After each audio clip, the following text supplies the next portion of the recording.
He's not gonna stay there.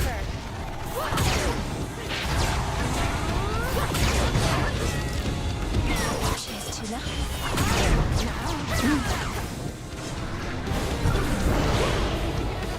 Wait, Tula gives me a death defiance?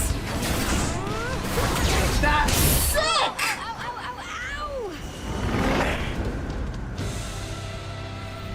Oh, thank the gods. There it is. That was close. Holy shit, good cat. Go, Tula. Victory. A shrimp. It's a shrimp. That was incredible. I like the black coat though. This thing's fun.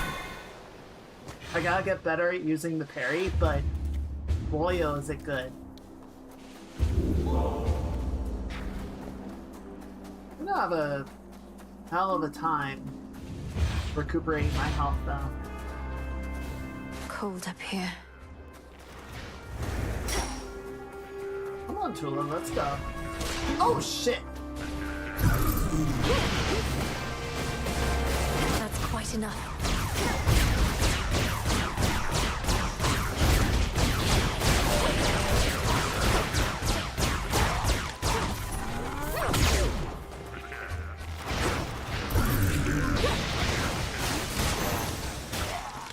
Acceptable. Alright. I choose. I want to see more upgrades to this thing. Auto forces. Goodbye.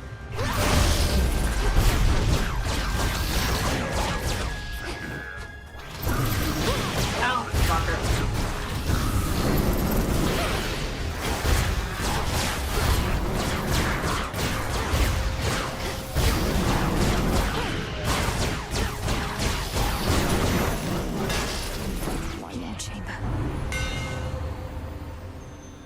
Specials bounce toward up to 2 more foes. Holy crap, okay. Whenever your attack strikes foes, your special has a 25% chance to automatically fire. Yeah, do that. The Master Craftsman's kit. Just shoot automatically. Perfect. No notes. Huh.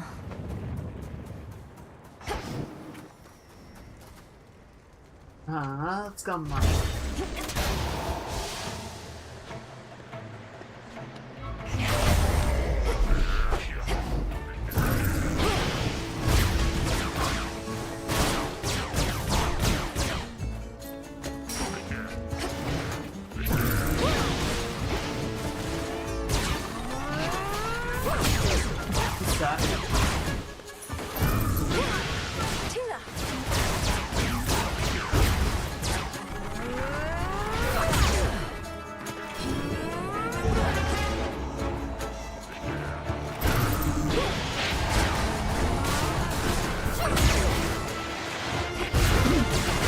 What the fuck is that? No one said there'd be dragons.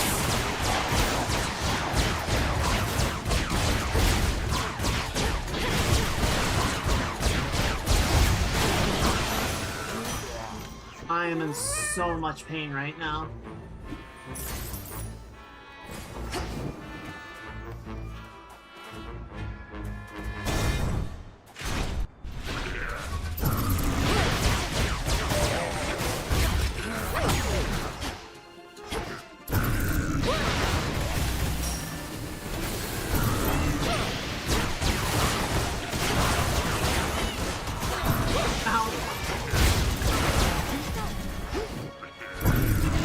This isn't great. This is not great. It's not great. It's not great. No. Olympus, I accept this message. Flash effects from Poseidon also inflict froth. And froth deals more damage when you claim rewards. They'll drown.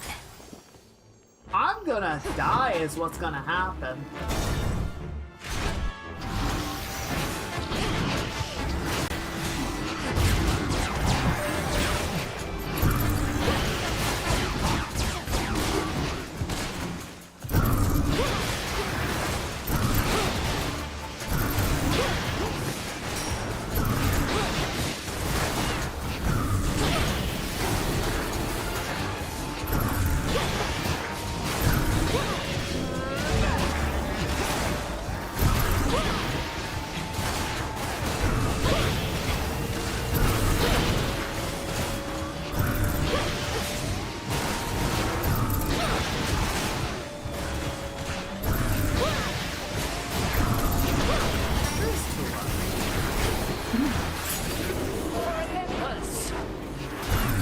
my god, the timing.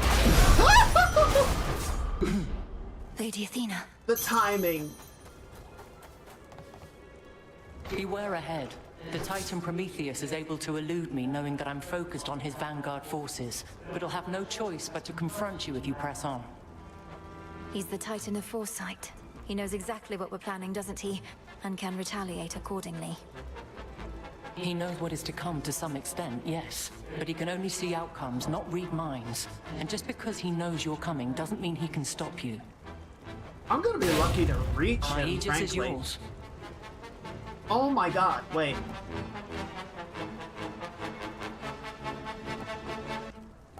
Replenish all spent uses of Death Defiance and improve the potency.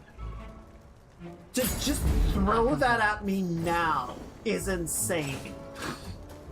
Back into the fray.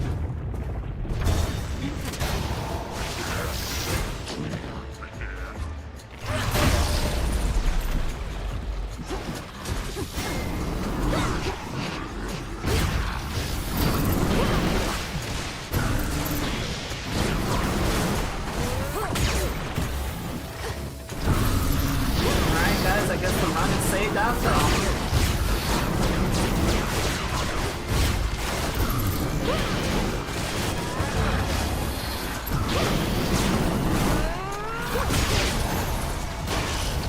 All quiet. Good cat. In the name of Hades. Whenever you take damage, you lose money before you lose health. Huh.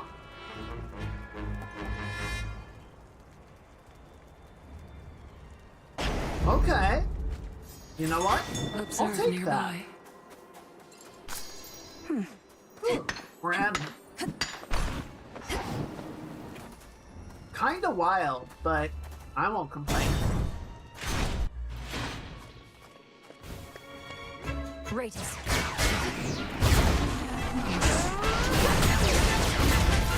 You fell into my trap, bitch. And now you are my problem.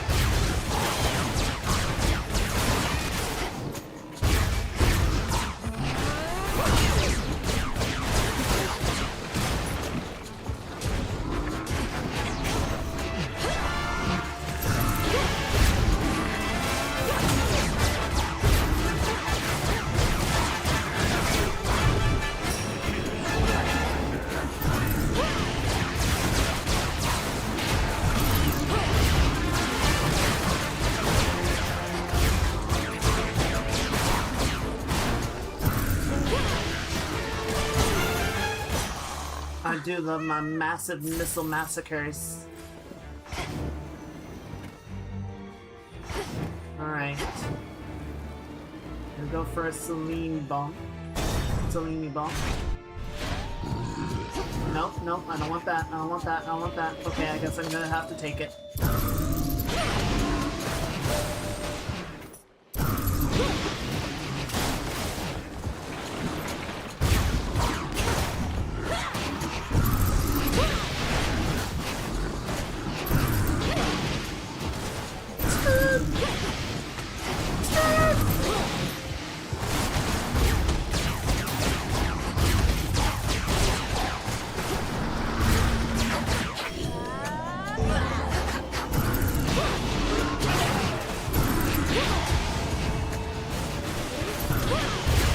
I'm sorry, you tried to do what?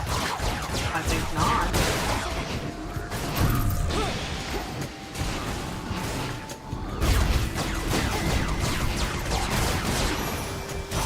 The path of stars. Holy crap, okay, good. The possibilities. 4 points. Next deals 20% damage in a larger area whenever you enter a location starts charged. Okay, perfect.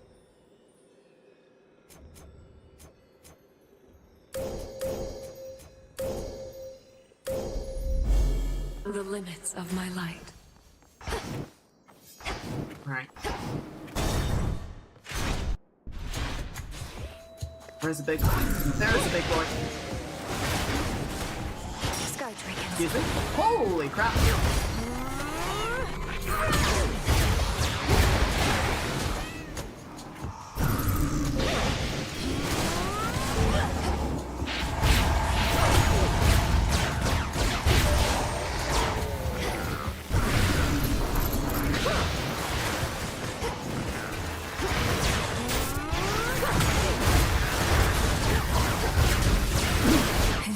didn't know which of them survived, or like which of them got taken on as the worshipper, but I'll take it.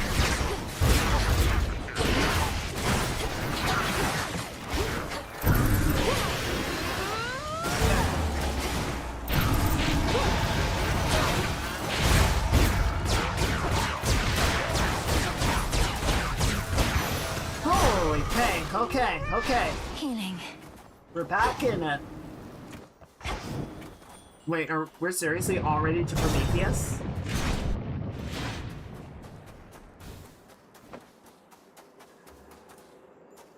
Of course, there's no sandwiches up here. Why would there be a sandwich up here? Hear me, on my authority. You cast, expand in size until they expire. You deal more damage until you take damage. Aww. Yeah, let's do this one. Brilliant as always, cousin. Right. Let's go for it. This is gonna be a fun fight. I knew it. What's up, bitch? You know what lies beyond and still returned. I knew you would, of course, yet I don't know why. Because you won't tell me. That's right. Your nonsense riddles are a bigger threat to my health than you, or your blasted eagle pet for that matter. Yeah. The threat you face is beyond your understanding. That is the only reason you persevere. Your ignorance is a gift, much like the fire that I shared with mortal kind, and now with you. Right. Dodge. There it is.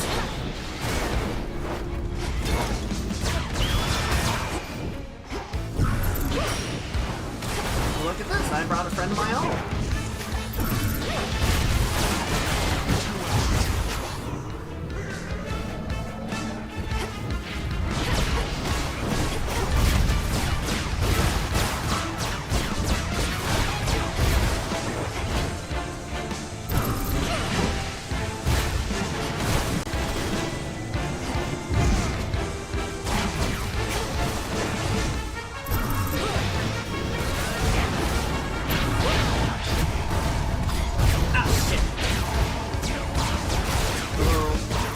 On my part.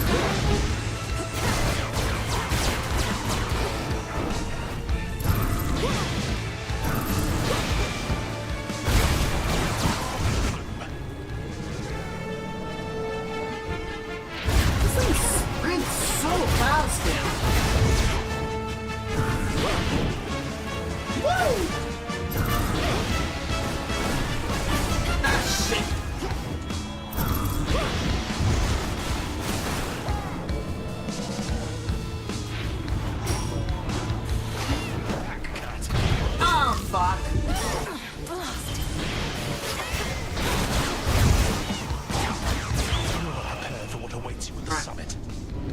Good. Good. Okay.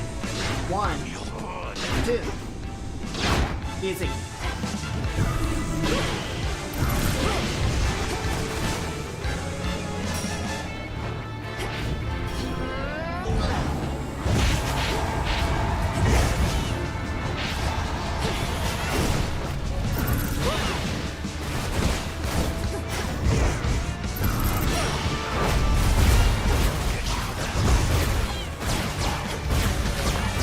Okay, I'm out of money.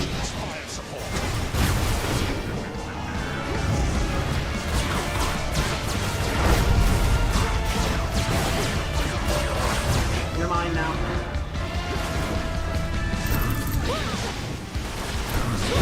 This is over.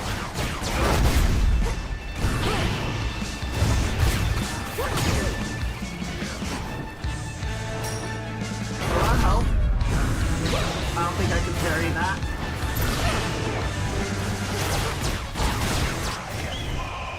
What am I to hide from the likes of you?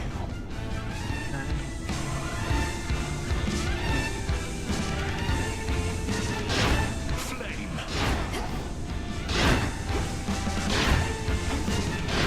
Okay, I did it. Oh, that was perfect. Oh, shit.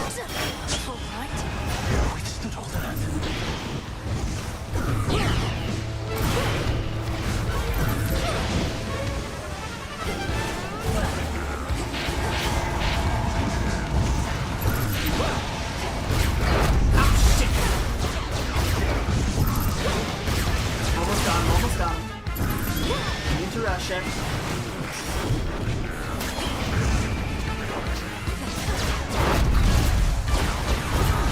This is hard. Focus, boss. Ow. Woo! I foresaw your trickery, yet still could not prevent it, no matter what I tried. I've suffered worse. Yeah, I bet you have. Did he know he'd lose? For me. I suppose he wasn't necessarily trying to win. No trace remains now of the Titan of Foresight, or his eagle companion, save for a single feather left behind, as if to goad the princess on toward greater heights. Just no more eagles, please. Well, that took both of my defiance and all of my money. The summit's just ahead. So we are in danger.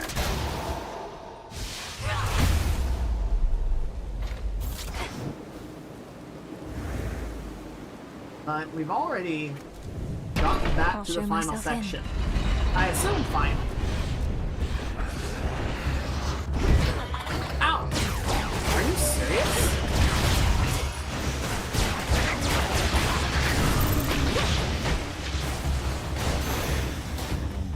Clear. Okay. That hurt.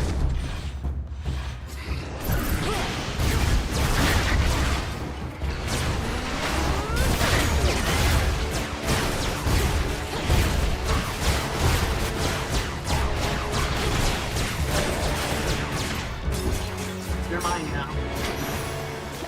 Thank you. Just one hand slam it into the dirt. Dang. Oh, that doesn't seem great. You two appear well fed. Okay, what are you? I don't like any of this situation.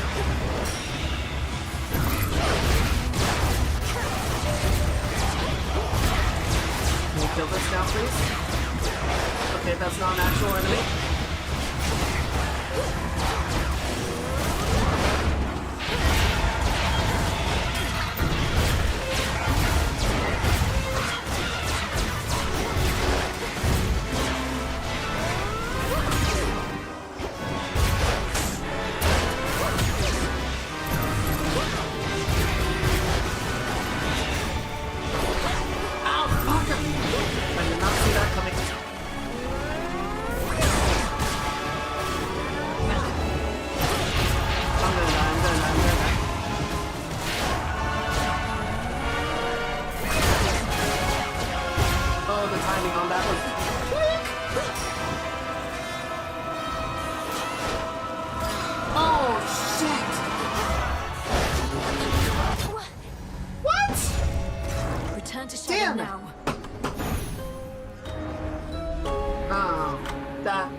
Sucks. That's unfortunate. Oh, dislike those two. I do not like those two. I really like this weapon, though. Those monstrosities made me their prey. Won't let that happen again. Alright. My door is out. Well, that was fun. I like the overworld. The upward chain is a lot of fun. The bosses... I don't know, Charybdis is kind of a lot. Honestly, I guess it kind of makes sense that Scylla and Charybdis have very similar bullshit. Right? It kind of makes sense. Yeah, the hammer upgrades for it are fun, and just like its general kit. It's weird, it feels like the most well-rounded one, right? It has the defensive parry, if you can figure out how to time it.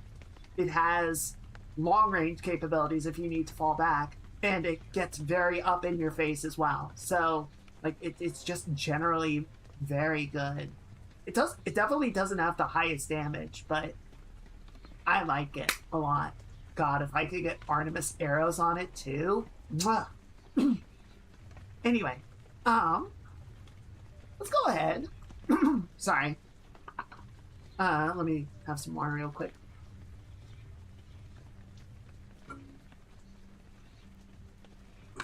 Why don't we take a few minutes break, and when I get back,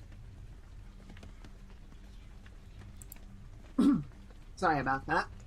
The sound's so close. Anyway, when I get back, we will take some time and do some artwork. That sound good? Let me see if I can find. Yes. Alright, yeah. Put this on. So yeah, I'm gonna run a few minutes break. But this is a good opportunity, everyone. Do those human things. Use the bathroom, get something to eat, something to drink, stretch, take a moment, and I'll see y'all on the other side.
Alrighty. And turn the lighting off. There we go. Hello, everyone. Y'all have a good break. Let me put that down. Have a lozenge. So, which notified me, I can never remember, that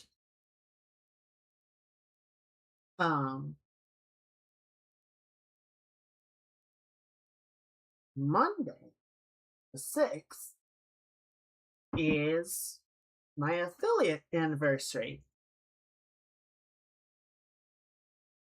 I am so good at keeping track of these things.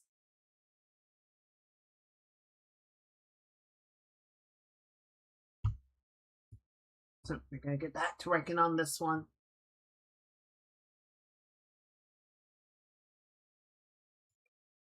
We were working on this and then we kind of put it on pause to prioritize some other work, right? Now we're getting back to it. So I was thinking about what to do because Monday, not a normal stream day, we could just celebrate it on Tuesday. I think that would be fine. I don't think we need to necessarily do it on the day of, right? We can bump it a day, and that would be not terrible. But the other problem, if you will, is that I don't have anything planned for the event, right? I as I said, not that that's when it is. So I don't know. Like, I guess I would sort of open it to you guys. Is there anything that you would want to do on Tuesday to sort of celebrate?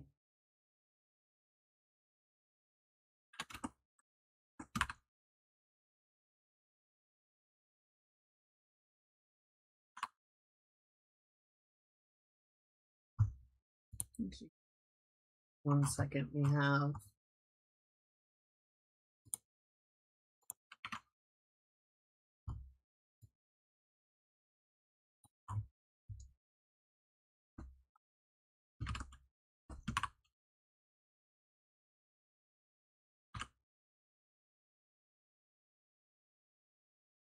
I don't know if there's any like special games that we could play, or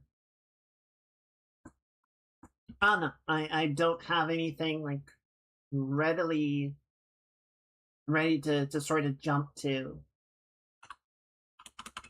I don't really know what would be like a good special thing, you know?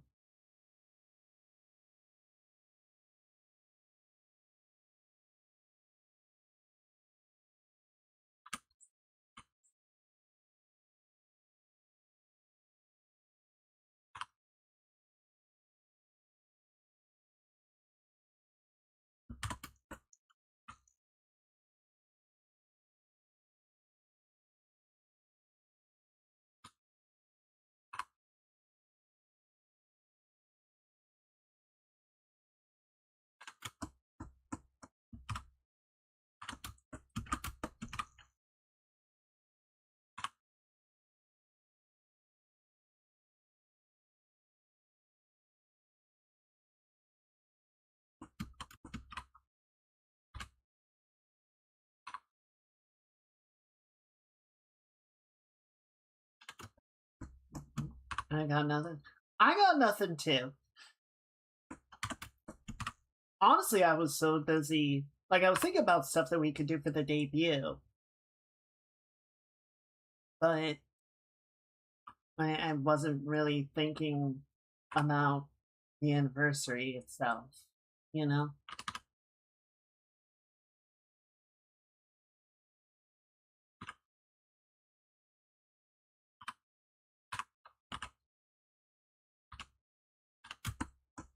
Usually a lot of times when you want to do like an affiliate anniversary or something, I feel like the festivities should be very community focused.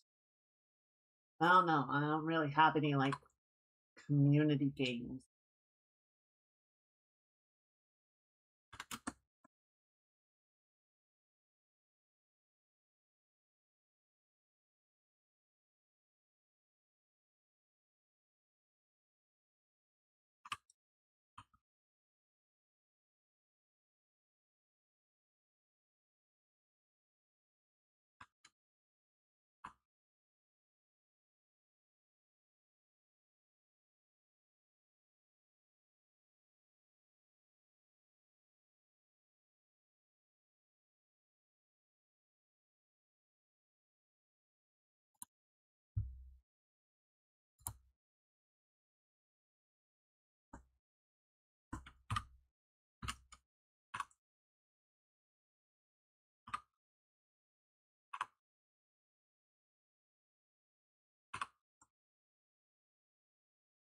I was watching a video yesterday, sort of all the Hades stuff got me thinking about it a little bit. It was a very fascinating video.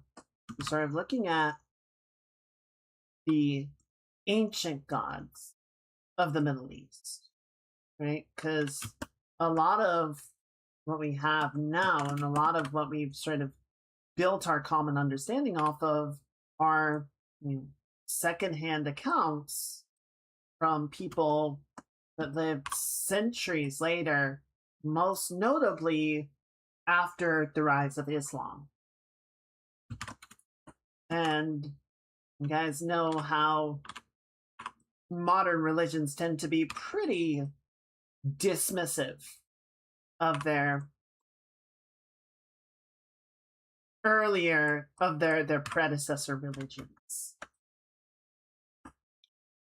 So, you know, not the most reliable sources on, you know, what they were about or what they were like.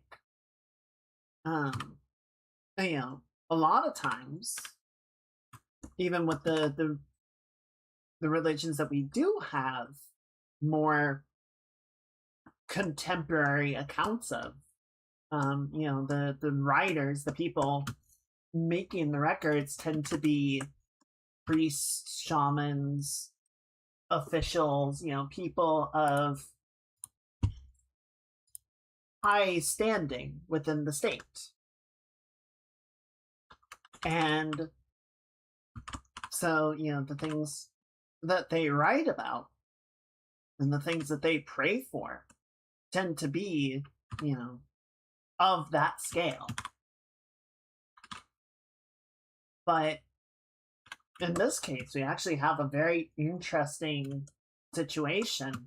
I don't remember exactly where it's located, but there's an area out in the Middle East, I want to say it's out in Syria, where there are all of these black basalt stones just lying in a field, like lying out in the open. You know, it's basalt, so nice and sturdy. And people at the time would go out into the field, they would find stones, and they would carve prayers into them. And so these prayers survive to the modern day because this basalt doesn't wear down. It doesn't, you know, erode over time and turn to dust. And for a very long time, you know, we couldn't read it because the written language had been forgotten, but we did eventually, I guess, find, you know, not a Rosetta Stone, but something that did allow us to understand what the hell we were looking at. And so we actually have, you know, these ancient prayers from just people, just normal people. And, you know, as you might imagine, they're not the most interesting thing. Like, one of the examples was, I lost my sheep, help me find it. Or, you know, my brother has gone off to trade at this distant city, and I hope they return.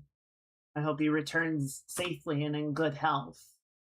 You know, but it was all like prayers for very mundane, day-to-day things. Just, you know, whatever was their concern at the time.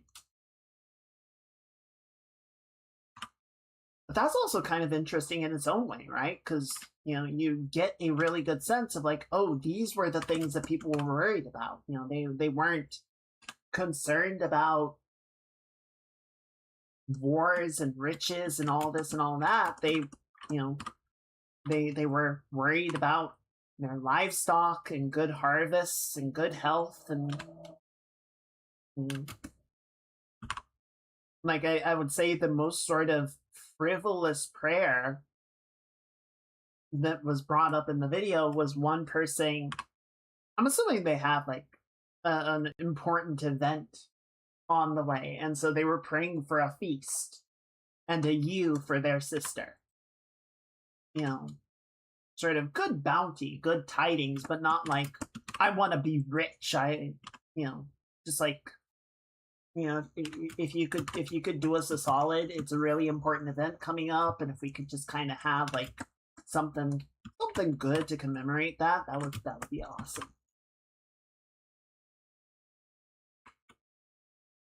And there was this whole sort of structure, right, of sort of in the prayer of like declaring yourself, beseeching the god or gods in question, and what it is that you are looking for, right? And then if there was a sacrifice involved, you would follow up with the offering. What the hell was that? Did you guys hear that? It was like the audio got blown out. Happened twice now. Anyway, I wonder if it's something wrong. I don't think it's something wrong with the headphones. I wonder if it's something wrong with the audio jack.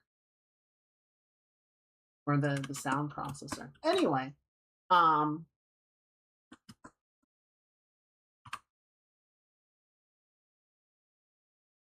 only happened during stream though. I don't know. I'll have to look into it at some point.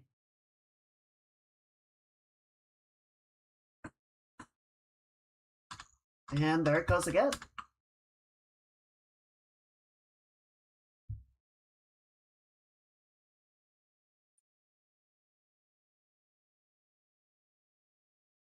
Anyway, what was I talking about? Didn't hear anything. Okay, well that's good. At least it didn't bother you guys.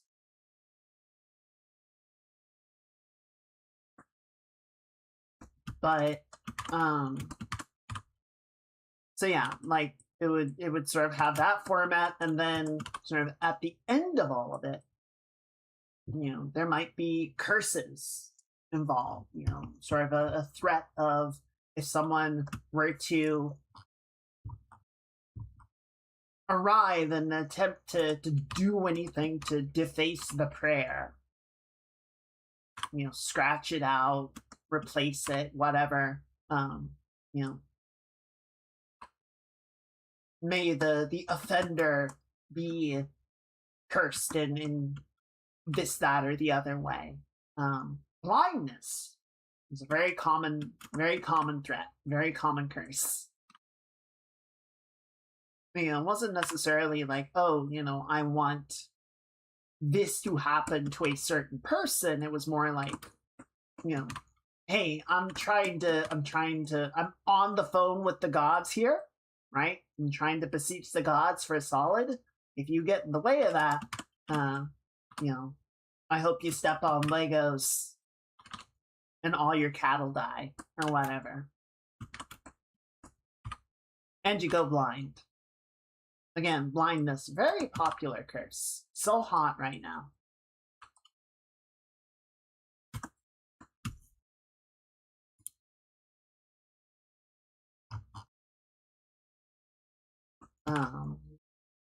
But there are a couple of interesting things. So the gods that seem to be invoked were, I would call them pretty familiar, right? Some of them even have names that have survived into, other forms. So nothing like super surprising or exciting in that regard, but there were two sort of common motifs or common ideas that were sort of getting perpetuated around.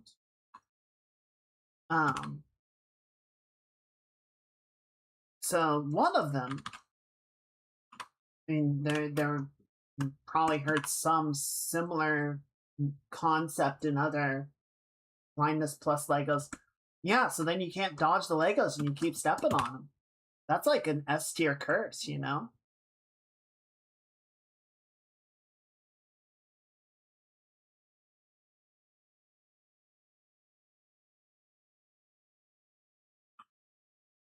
So one of the common ideas was the evil eye. And we're not talking like Sauron, but just sort of, there was this idea that sort of greed and jealousy and malevolence could actually sort of manifest a negative presence. It would sort of create ill fating in the world, right? So like if, say your flock of sheep was doing very well, and they were healthy, and there were a bunch of lambs from the last season, you're doing really well, and your neighbors look upon your herd, your flock, with jealousy and greed, envy. It can manifest into a sickness, and some of your sheep may die.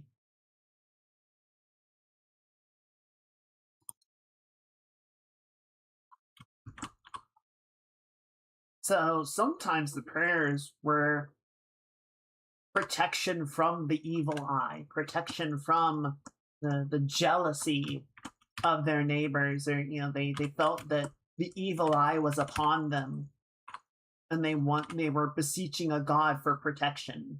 Not necessarily to strike anyone down, because they didn't necessarily know, oh yeah, it's my neighbor Craig. Just somebody is manifesting the negative aura, and they want some help in dispelling it.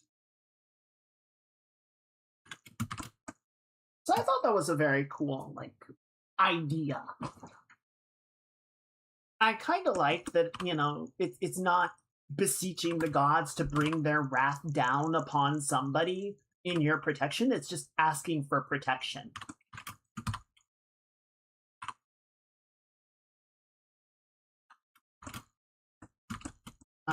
And then the other one, which I thought was really fascinating and immediately got my world builder brain rolling, was fate.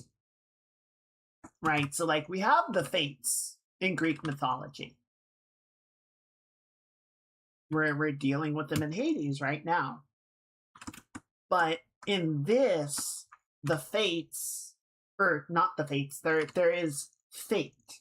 And one of the things that they've noted is that none of the prayers are ever addressed to fate, right? There is never oh fate, grant me protection, or turn your gaze away.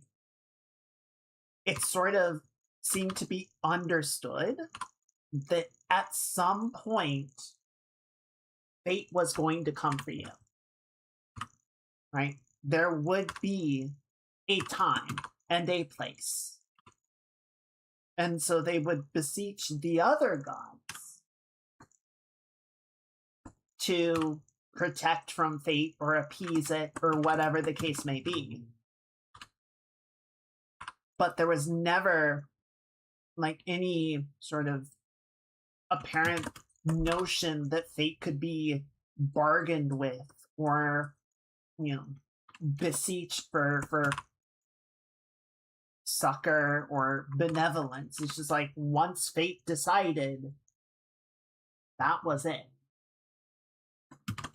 Maybe the gods would be able to intervene, but maybe not.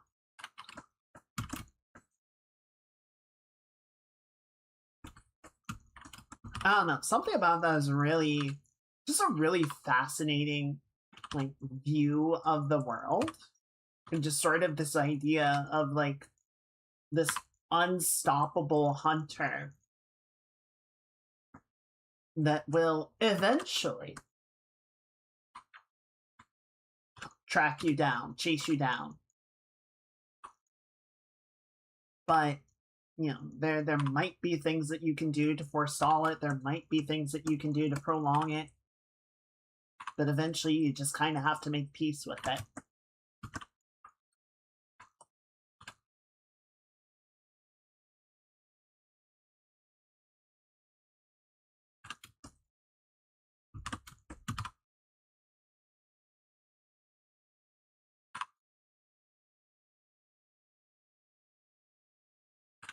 it kind of goes back to what I was saying about the fates in Greek mythology, that my interpretation of the three fates was always kind of that they didn't write the fates, the prophecies themselves, right?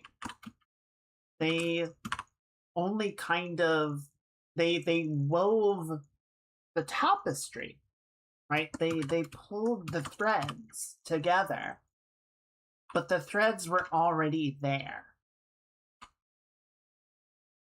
They only manifest destiny, which I know that's a phrase, it's dangerous, but they only like bring it into relief.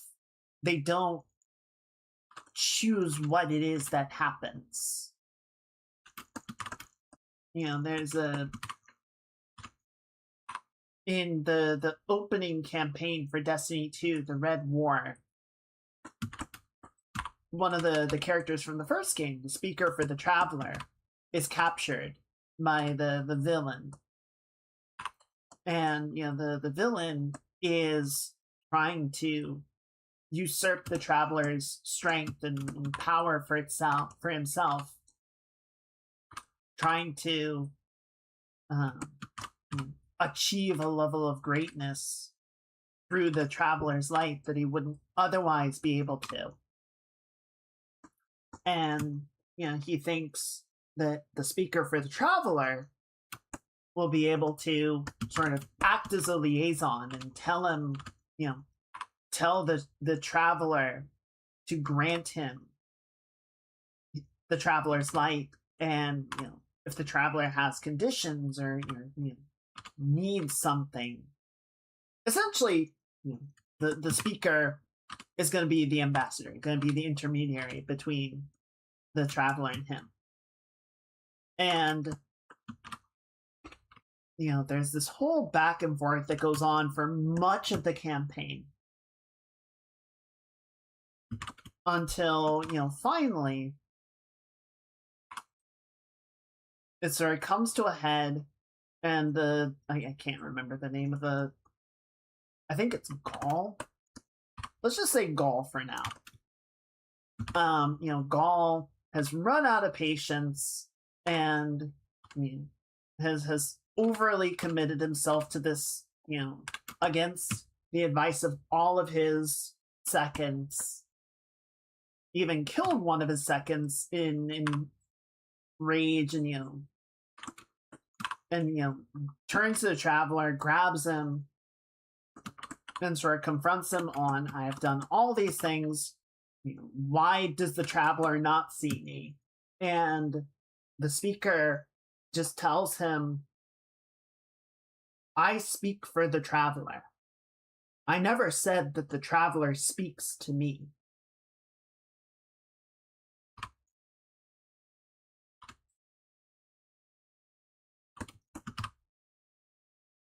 And I feel like it's a similar sort of idea, right?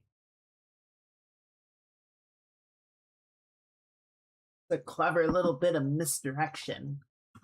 Because even the game has always sort of, up to that point, presented it like, oh yeah, the speaker knows what the Traveler is thinking, knows what the Traveler wants, and he's like, I never said that.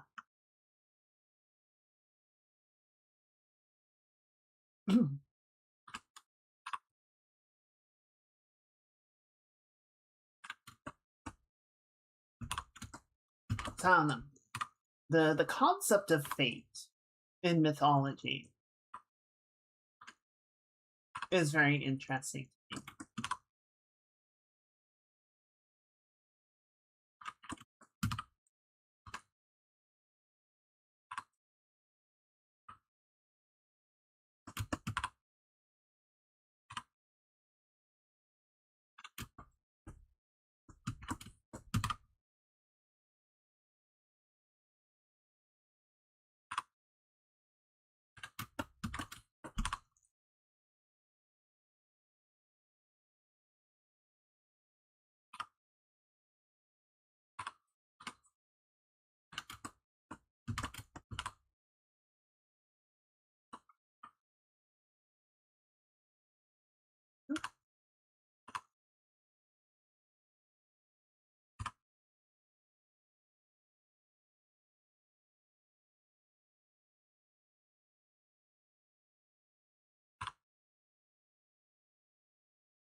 I do often wonder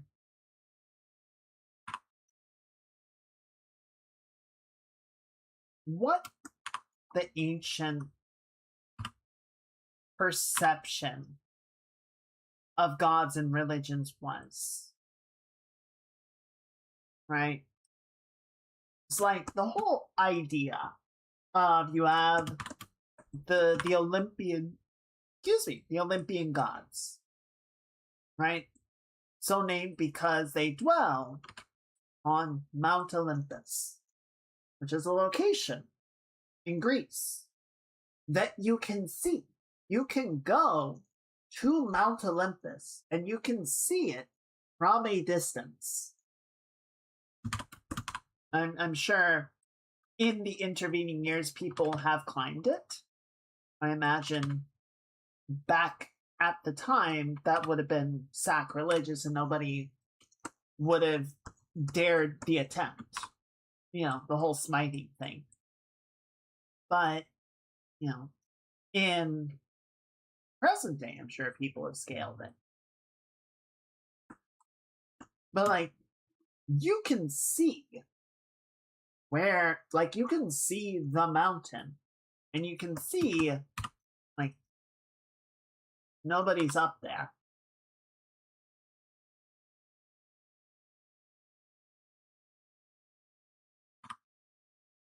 I don't know. I never quite know how much the people of antiquity sort of took their gods in a literal sense. Right? How much they ever expected there to be like a physical manifestation of the ideas as opposed to sort of understanding that the god that they were invoking was an abstract concept, right?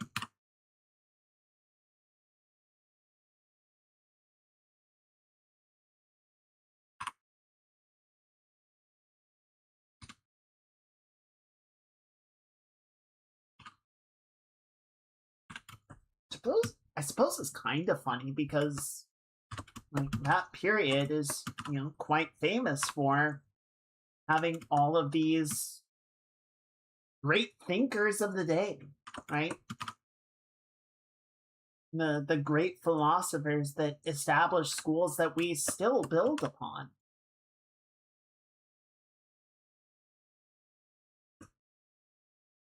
So surely they would have been thinking about this. They would have been considering like what is the notion of a god and godhood.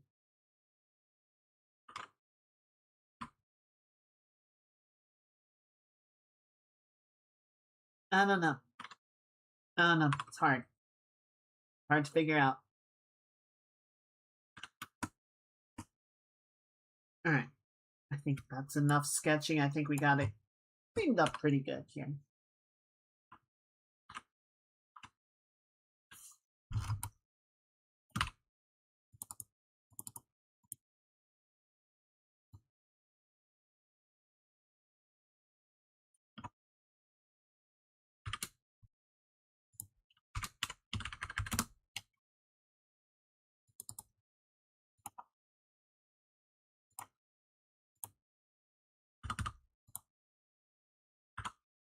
And then let's grab this.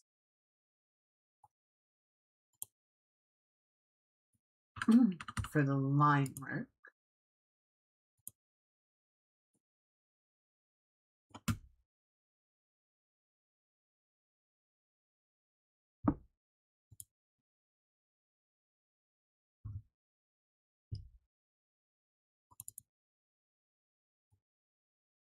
And then, thank you, Tech. We got lovely coloring for the background already in place.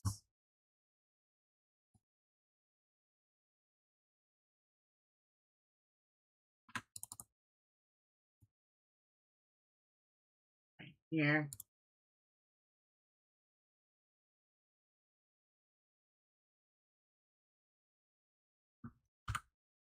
You.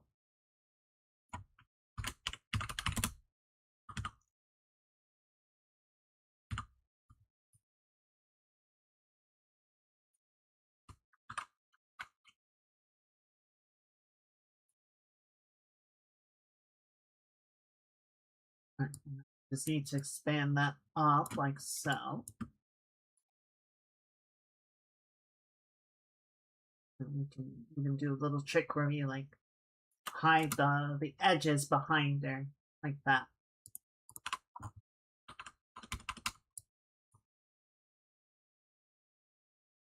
Good.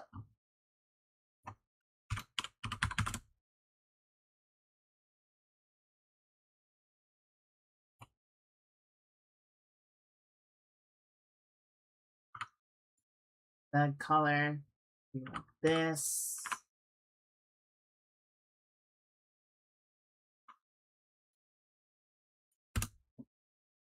Yes.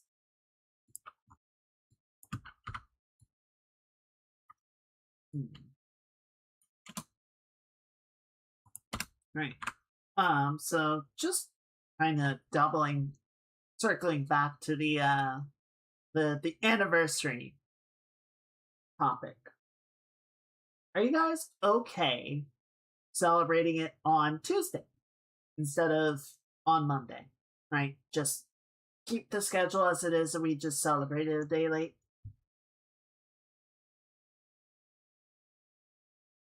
Any issues with that? I'm actually gonna make this a little bit differently colored. Now it's better. Okay. And then what I want to do, warp up background a little bit, just a little bit.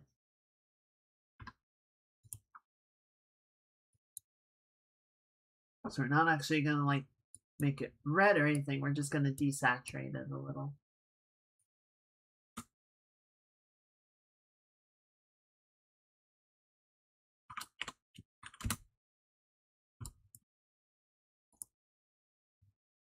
This.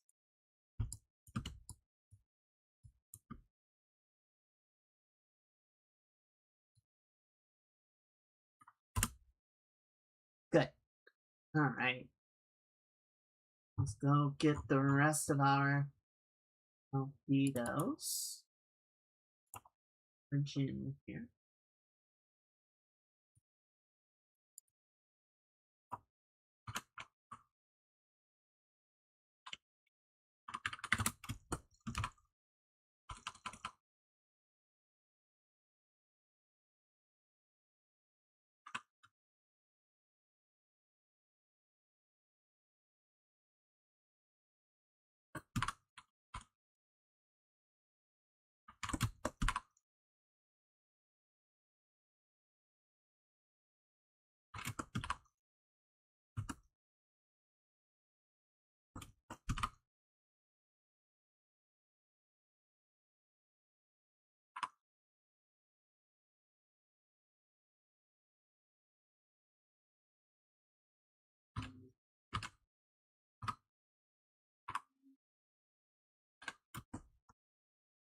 Okay. And then that here as well. I guess the jacket's a very similar tone. Yeah, it's pretty close. Yeah, it's about the same.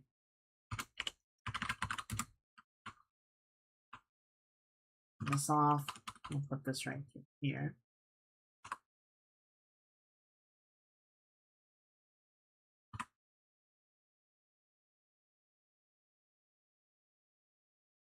We'll put the hair on top.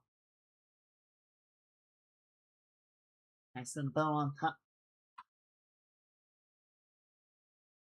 Oh, and we're gonna need to get Gato in here. It's gonna be very funny because Gato's a black cat. It'll be black on black on black on black. Excuse me. Just so much.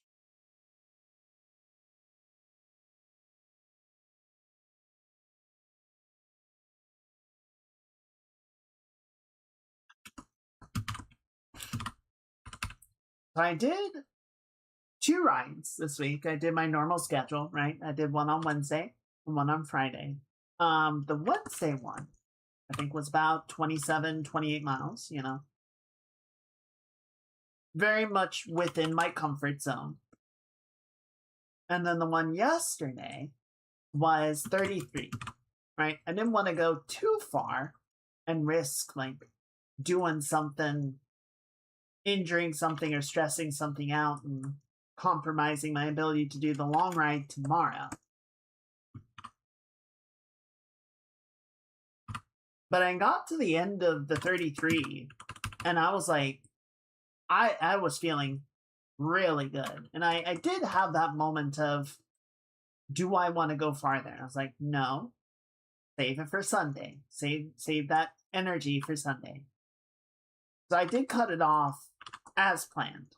But, you know, I think I have gotten to a point where, like, 30 miles is definitely, like, within my comfort zone. Like, it is not a big step, or to do a 30-mile ride is not super difficult.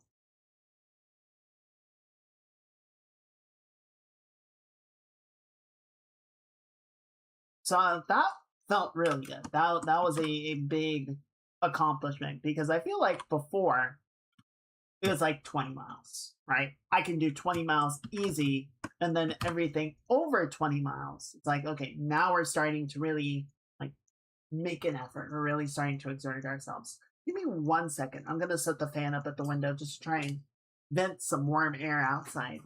2 seconds.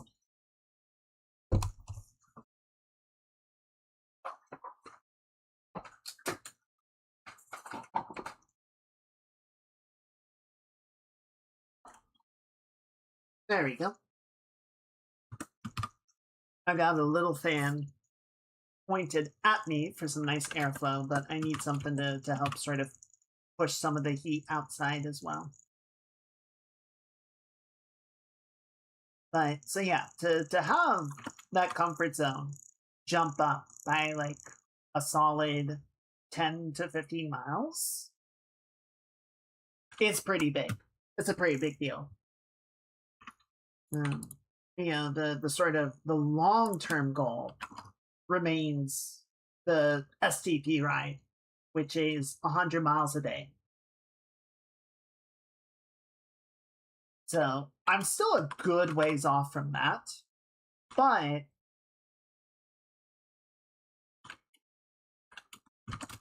you know, the goal for the end of the summer is to get over 60. At or over 60. And the ride tomorrow is 48. So I feel like I'm getting there. I feel like I'm getting to a point where doing a 60-mile ride is, like, quite feasible. And probably by the end of the summer, I can even shoot over that a little bit.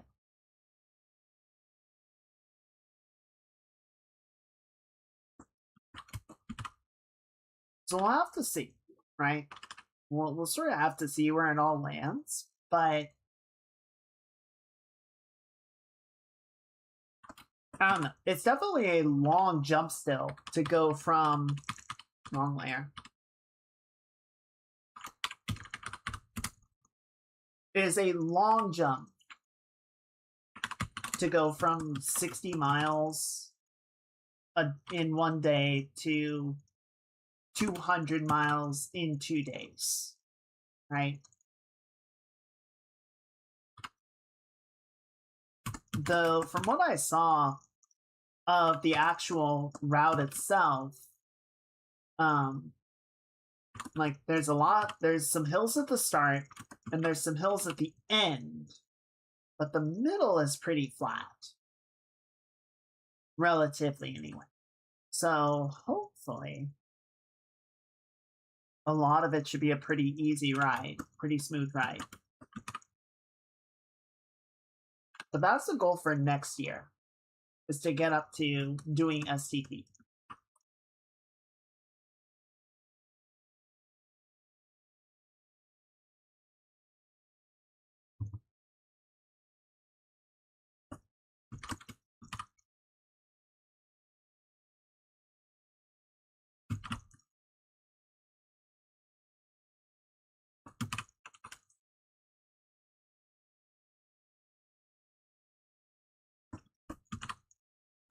I always hate having hills at the end. I do too, but I'm used to it at this point. Like, ever since I got my bike, I've lived on a hill somewhere, right? Different severities of hill, but I always have a hill at the end. I'm just kind of used to it.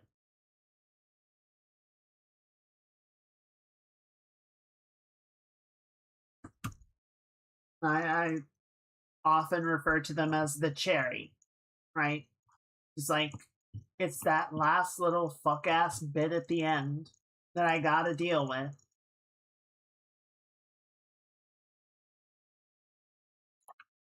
It's a little cherry, especially the one that I used to have to do. I had to go up a very long hill. And then there was a small hill afterwards. So, you know, it was the cherry on the shit Sunday that was the hills to get home.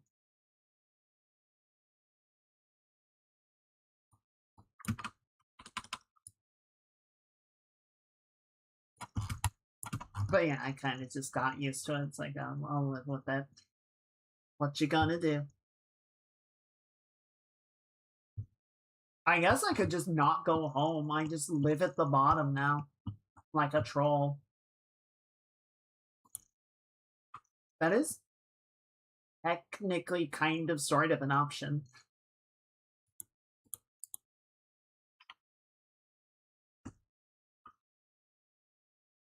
It wasn't an option. I don't know. Anyway.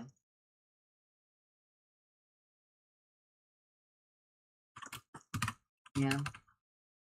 Some say they're still writing to this very day.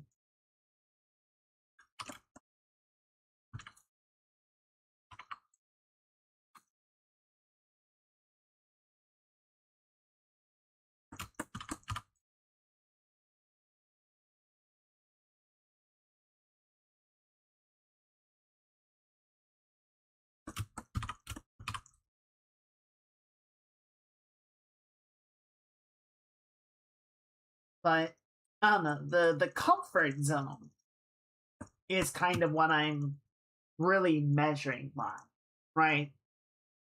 Because my hope, what I'm sort of aiming to do when all is said and done, is be able to do 60 miles comfortably. You know, I'm not saying it's going to be easy, but if I can get to a point where I'm doing 60 miles, I'm like, okay, you know, that was good. I'm not breathing like a bellows and everything hurts and I couldn't possibly do another mile. If I can, you know, get to 60 and still be like, yeah, I'm okay, then I feel like at that point, even though it's still a long way up, STP feels viable.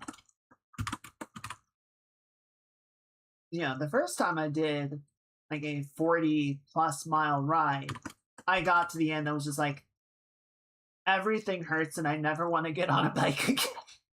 It was my capstone last year, right? Like, it was effectively the end of the season. I was just like, I want to close it out by doing the longest ride that I've done. And then I did it this year. I did it in June. I was like, that wasn't too bad. It was a little rough right at the end, but it was definitely like not as difficult as it was last year.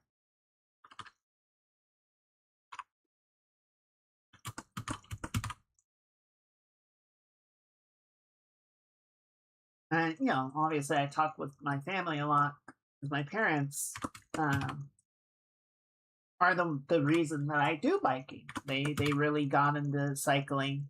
And then I was like, you know what? Bicycle does sound nice. And my parents were like, cool. We'll help you pick one out.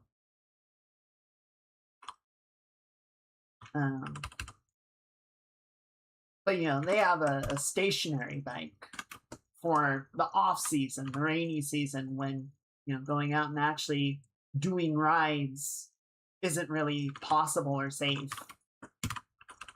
I see some people that's like, it's raining. It is actively raining a lot, and they're still out on the bike because can't stop, won't stop. And I respect it. I'm not one of those people. I'm a fair weather cyclist.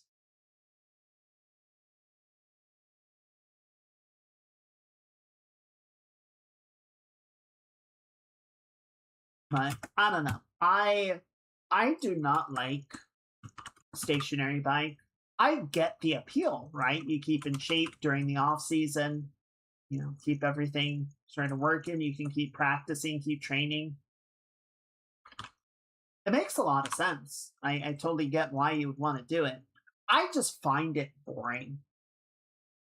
It's like I hate going to the gym and doing reps. Just it feels like I'm doing the exercise purely for the sake of the physical gain and not for any sort of like entertainment or any sort of leisure. And I find it so boring.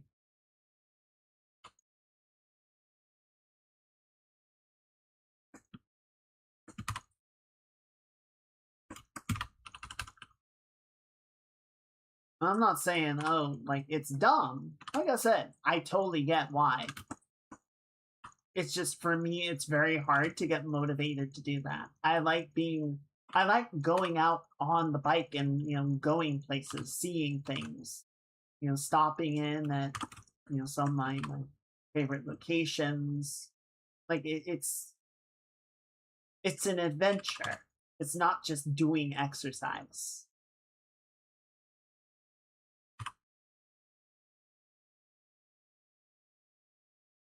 That, I think, is why, I think I've talked about this at some point before, but that is why I think a lot of people end up dropping their New Year's resolutions, especially when it's like going to the gym or losing weight or, exercising regularly. I think a lot of times people aren't necessarily, it's not a lack of motivation, it's a lack of engagement. Right? If you don't actually enjoy the exercise that you're doing, if you're just doing it because it's your resolution, you have a sense of obligation, you can talk yourself out of it without a lot of effort,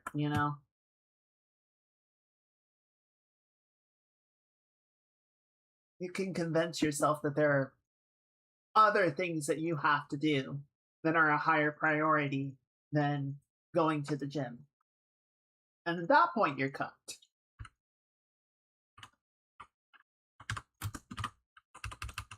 For me, what made it work was doing things that I actually found fun, like Beat Saber and biking, combined with things that I could tolerate doing. I didn't hate doing.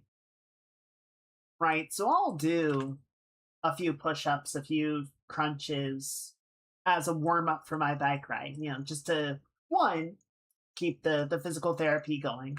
But two, it's good sort of, it's helpful for sort of getting everything moving and ready to go and active. And it builds muscle mass, which helps with the things that I want to do.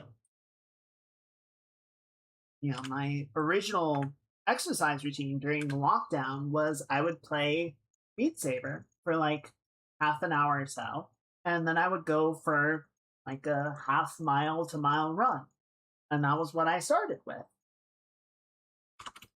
And, as that got easier, I would play for a little bit longer, run a little bit farther, and, just sort of kept tacking it on.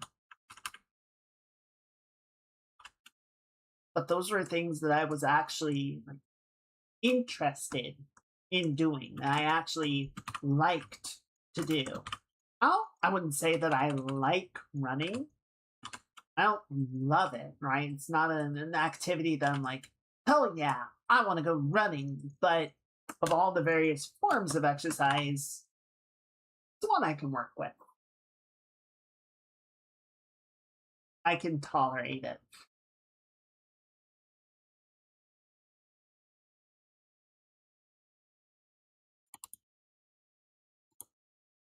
All right, almost done with gym.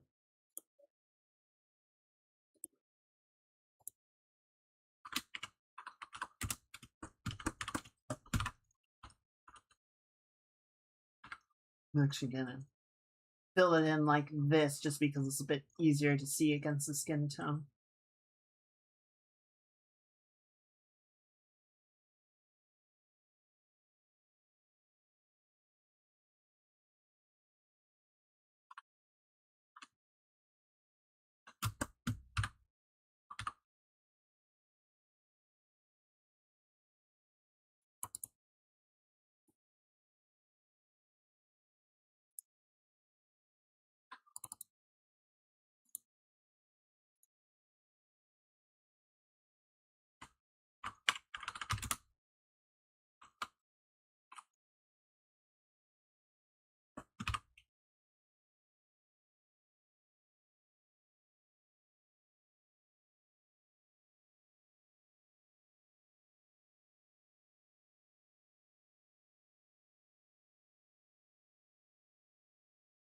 Nope.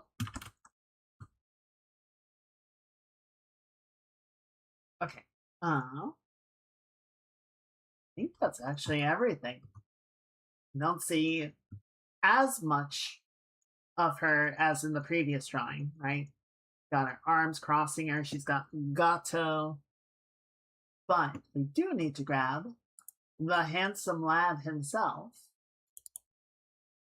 and get his fur color. Thankfully, Black Cat doesn't have a lot of color going on. The black nose, black fur,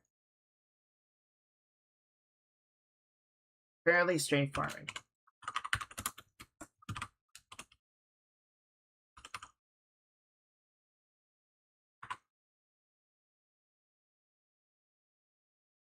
We'll just make him a little bit warmer in tone. Mouse right around it out.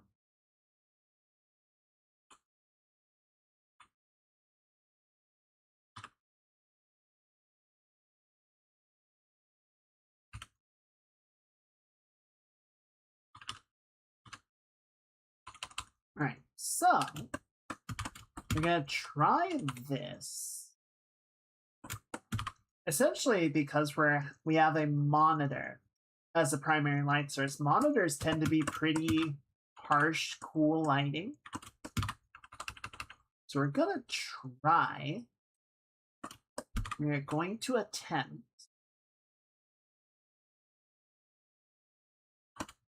a cool lighting with a warmer shadow and see how that looks. It might be fucky.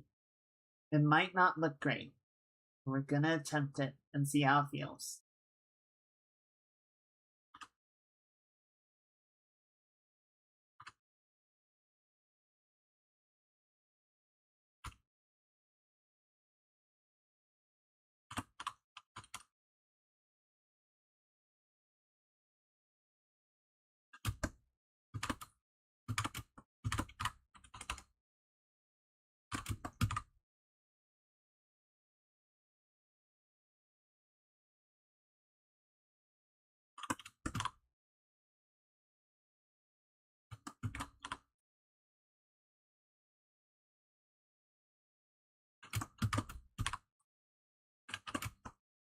Look at the little baby.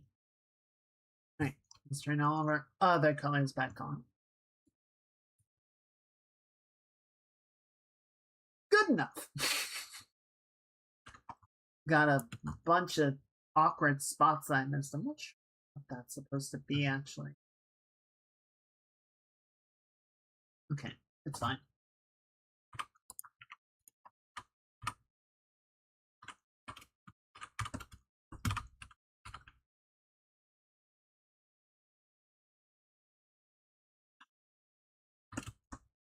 Good enough.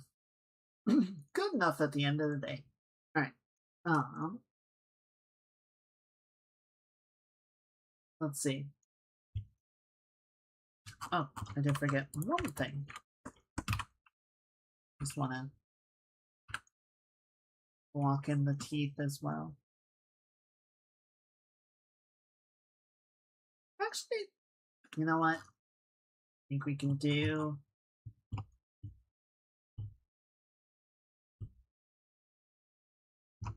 Just double checking the other references, but I think that's fine. Let's give her an actually like open mouth.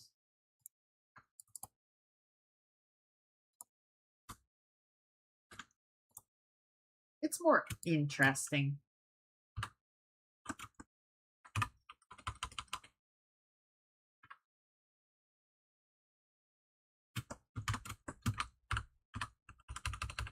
I feel like toothy grin is always kind of a easy fallback, but it's not necessarily the most interesting expression to approach. And then we can come in with a little bit.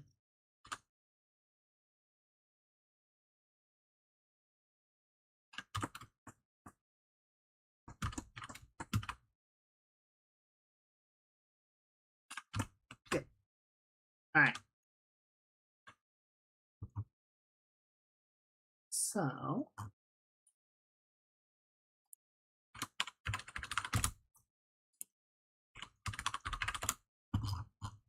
all these in.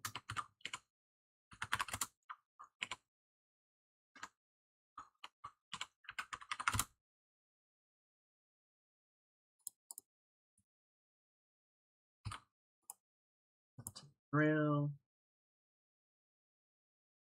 Set that to through. There we go. All right. Then you shadow. You is going to be, let's see, so what is the opposite tone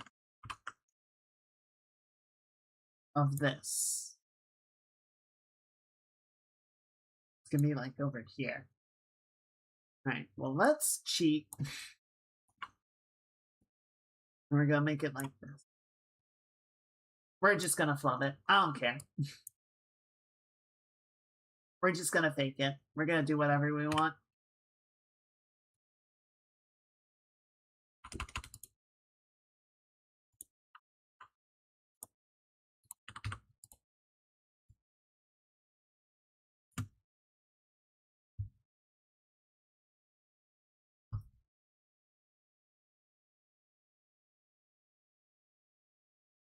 I want to approach it this way because compared to what we normally have, where we have, you know, very bright, or we have, you know, very sort of directional lighting, we have a very clear, like, lit and unlit side. In this instance, lighting is going to be much more direct. It'll be much more localized. I really want to...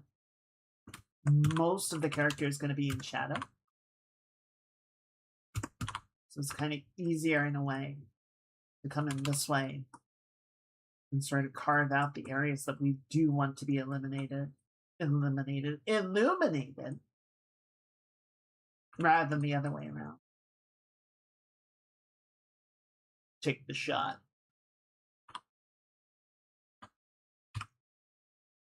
Like down here on the foot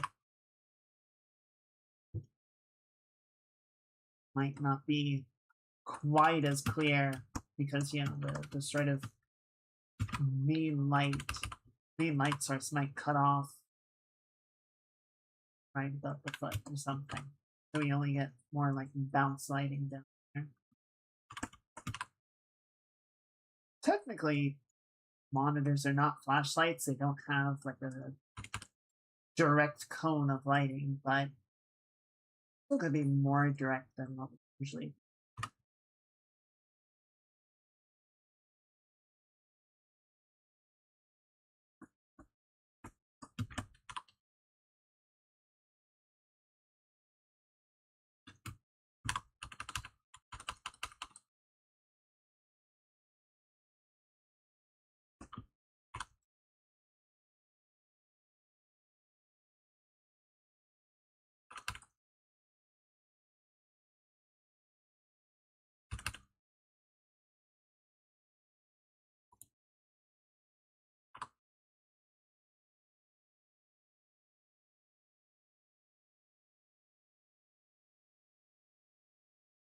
So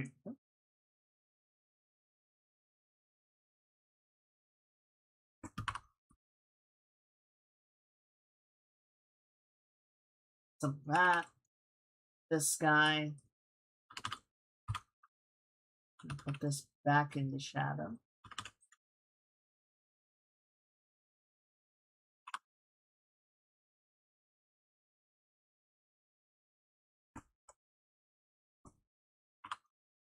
I believe most of Gatto's body obscured, as well as this other arm, maybe a little bit, just to give it a sense of volume. But only a touch. Soft touch.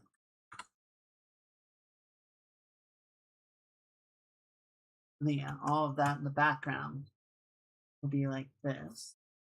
And then you go ahead and put a mask on.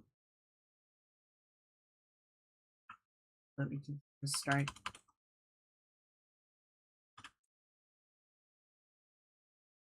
doing the half shadow behind her, right? Something like that. Actually, no, let's not do it with mask. Do it with another layer.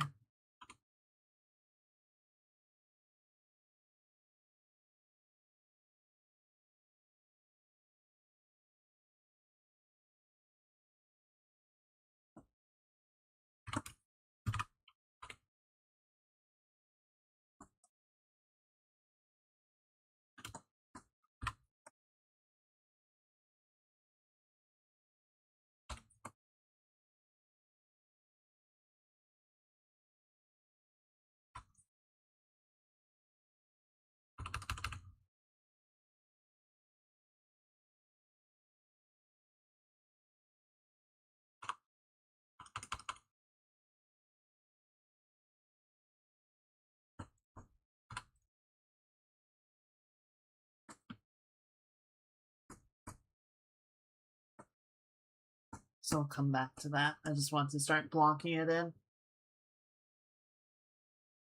Okay.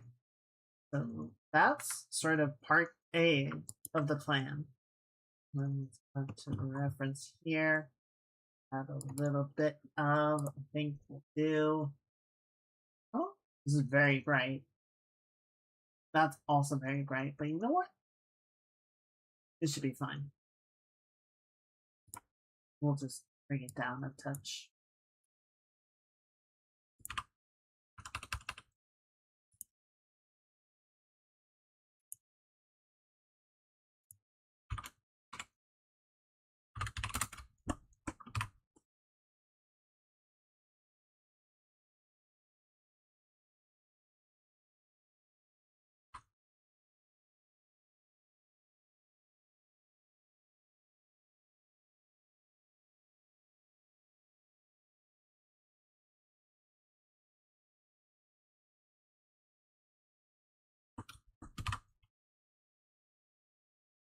It's a good illuminated area.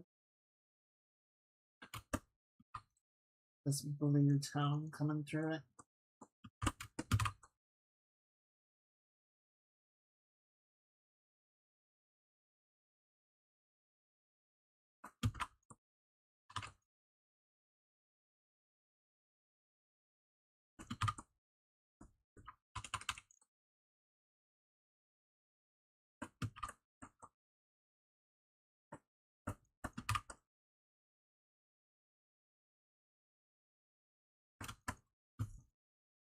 I think that's kind of working.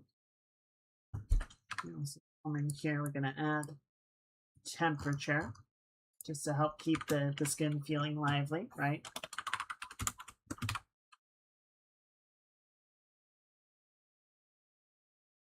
That's the hand.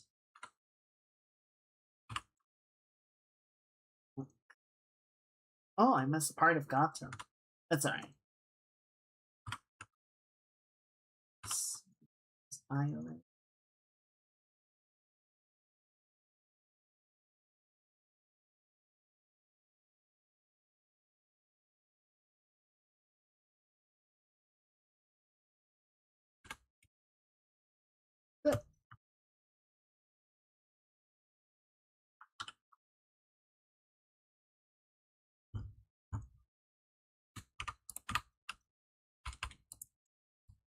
Okay. I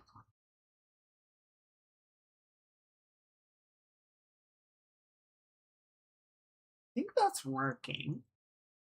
I think it's getting where we want to go.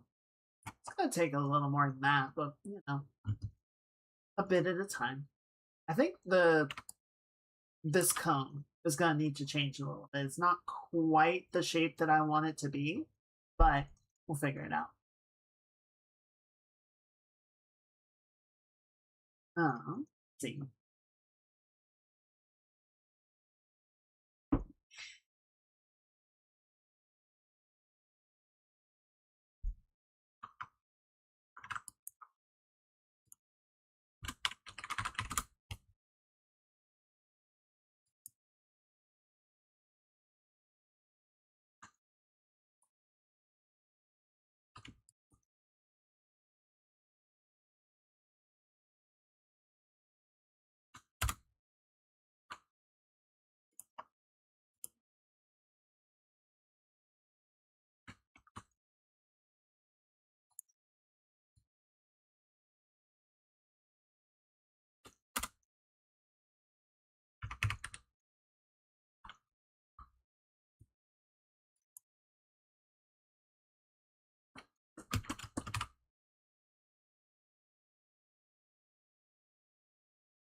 Good.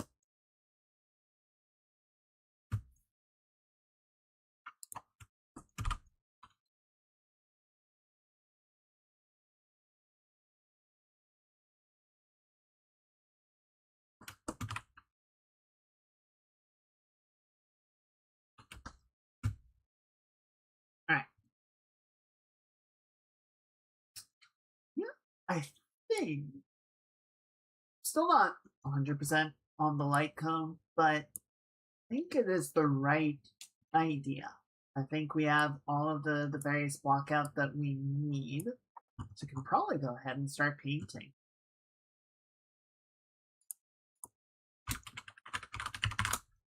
As is often the case, I'm going to start with the eyelashes just because I think it's the shape. I'm also going to flip it. I'll flip it right now just to start. Yep, I did the same thing I did on the previous drawing. The eye is way too close to the middle. Right there. It's also a little bit too angled up. Knock that down, and we're going to bring it over. I think we're going to scale it down a little bit.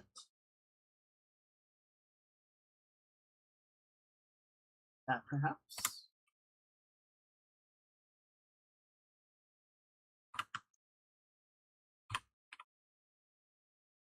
Just try to block this one. There.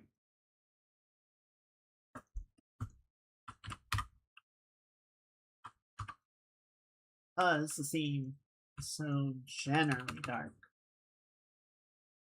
A bit more aggressive with the tone lash. I'm trying not to use pure black for lashes as much anymore. Even if you're not drawing anime characters. I don't know, a lot of YouTuber models.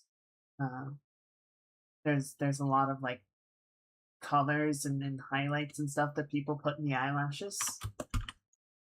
Generally not pure black. But even if you aren't drawing an anime character, a lot of times light will sort of catch and refract in the eyelashes. There's opportunities for more than you might expect.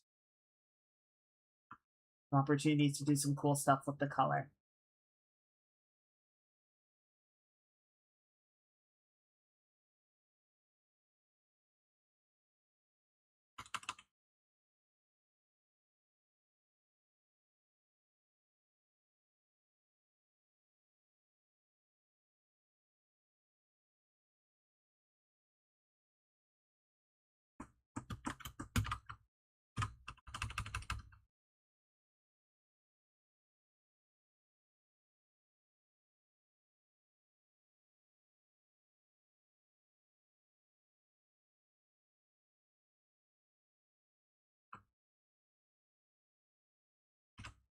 I think we'll have some implications of like highlights or something on these lashes just because, you know, the lighting is striking enough, but it's also a dark enough scene that I think it does make sense to use pure black. You know, not to bother moving this eye around just because it's closed, so it's easy enough to correct its size and position just by drawing the lash where we want it to be. Here comes the lash!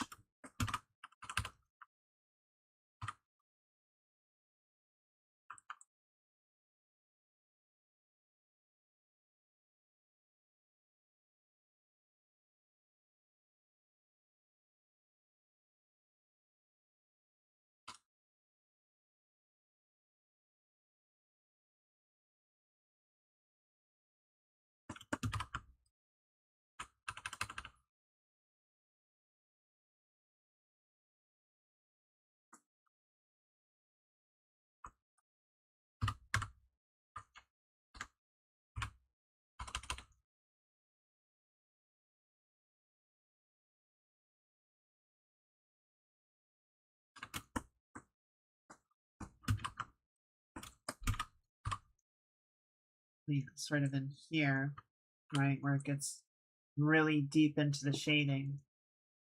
I don't want to necessarily make the shading really dark, right? I'm not looking to do like a chiaroscuro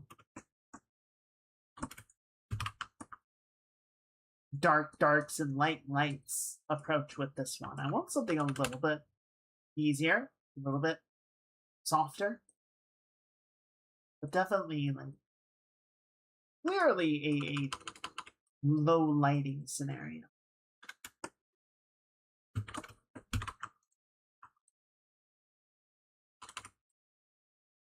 I guess sort of in keeping with the music, you might say like a soft lo-fi lighting. Gentle, but provocative.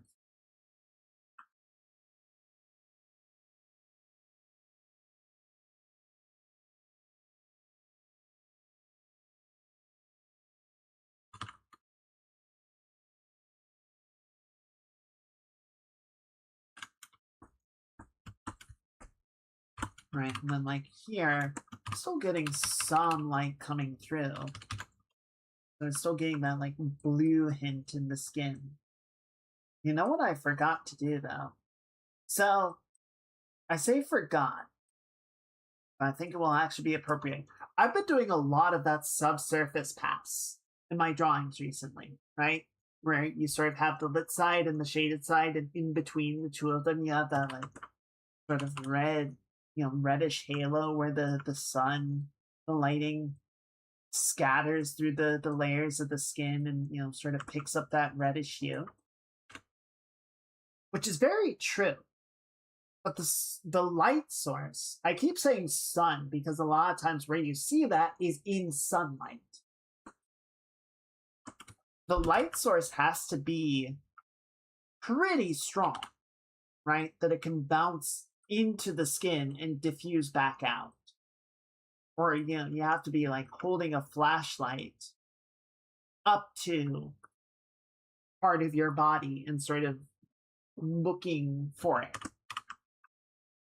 But there are a lot of lighting scenarios where the light source is not strong enough. And I think this is going to be one of them where we're really just not going to get that effect coming in. I think, if anything, the sort of blue tone is going to serve sort of a similar purpose, right? Where the blue light is still kind of reaching. It's still kind of present, but it's also, the surface is also falling away to where we're going to see the deeper shadows.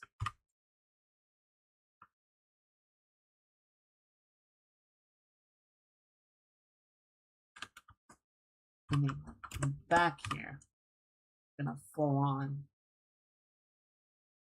darken the hair out. I feel like that makes more sense than trying to like bring in a red tone for our termination boundary.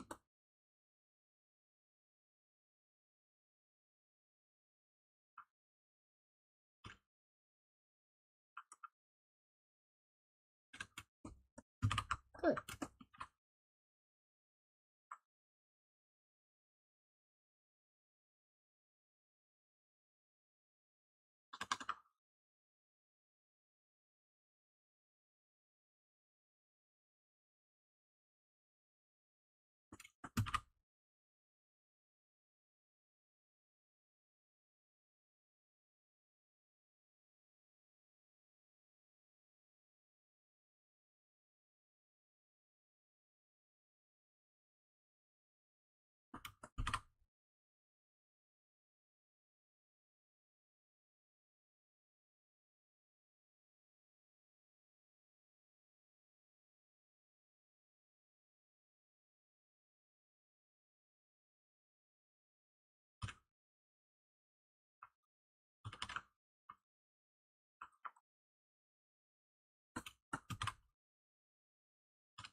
Let's go ahead and roughing Gato's paw that I missed here.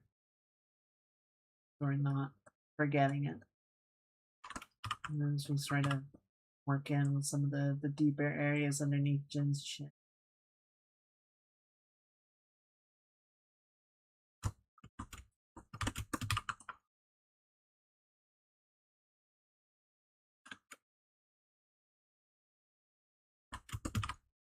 Goodness, I got very messy in this area, didn't I? Wasn't trying to land the color in the right spot at all.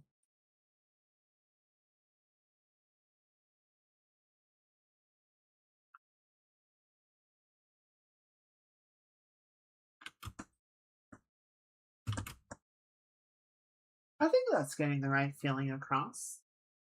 The shadows might be a little too warm still, but I think it's okay.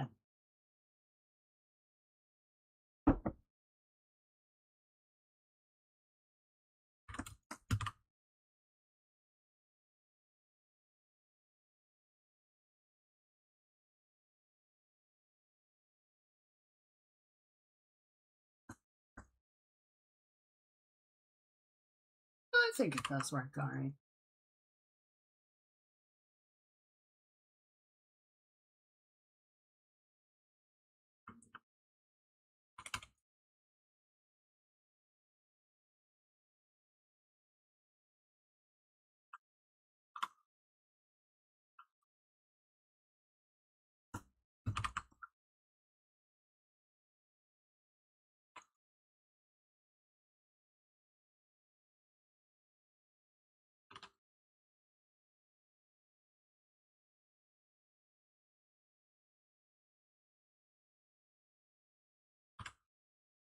I swear I've drawn a cat before.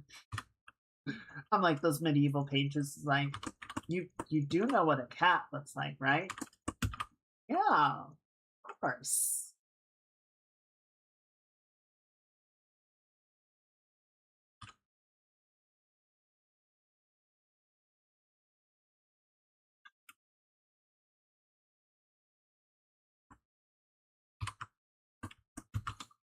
Alright, where's the good boy? Show me the bestest boy. Show me the gospel.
Oh wow, the eye like totally changed color.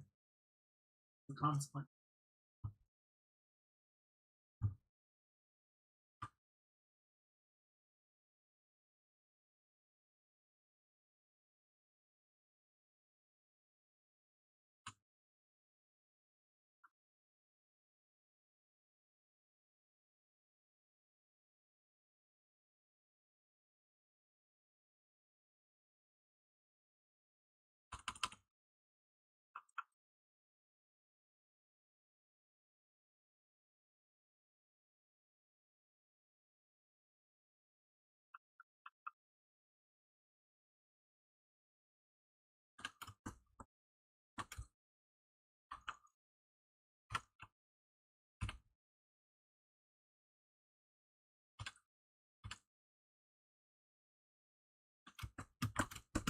Good.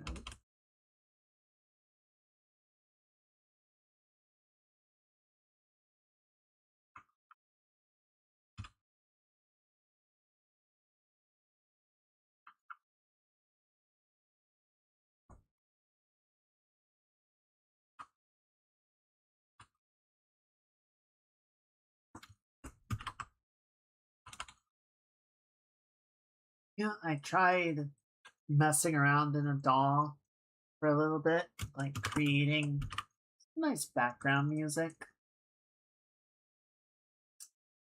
Making music is very hard. Like, yes, the tools are there. The tools are very helpful. And the tools can make approaching it very easy. But understanding the theory, the idea, knowing how to put together a compelling piece of music is very challenging.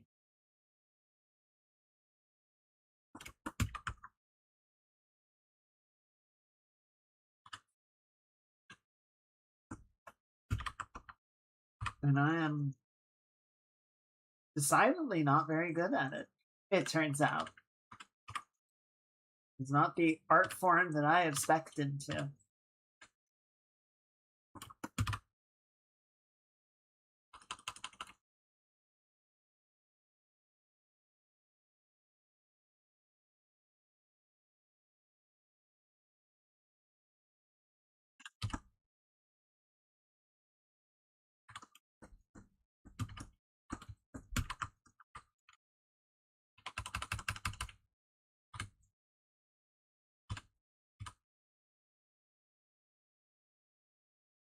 Speaking of specking, so a bit of discussion came up on Jin's Discord the other day, kind of in response to some of the stuff about the EVE Online open source. I guess it was. Anyway, so the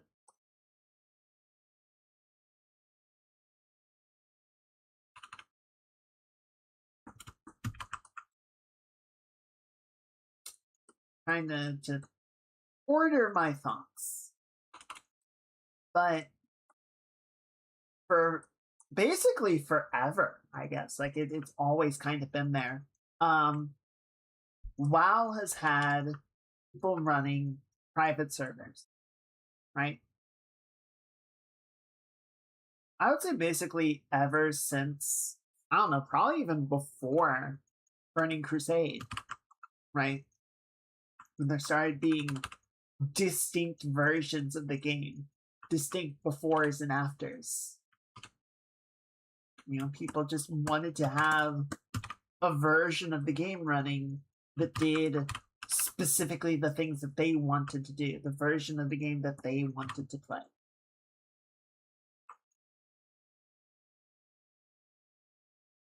And that has become more and more prevalent over time, right? As the game's evolved, has changed.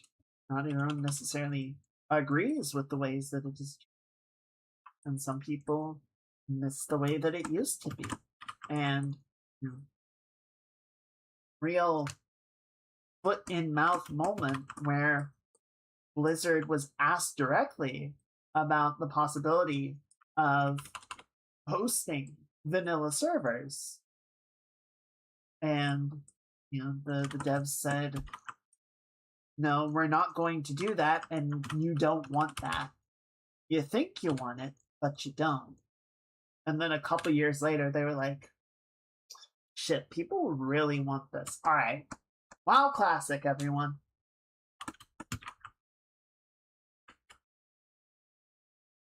And, that seemed to be good. They had shut down a number of popular private servers that were hosting vanilla WoW, but now there was an official option. Like, okay, we can live with it. Don't like that the private server got shut down, but at least we can play the classic WoW that we want to play. Except then WoW Classic moved on to Burning Crusade, and then Wrath of the Lich King, and it became WoW Syndicated, right? It's just the same progression track as normal WoW, just a few expansions behind.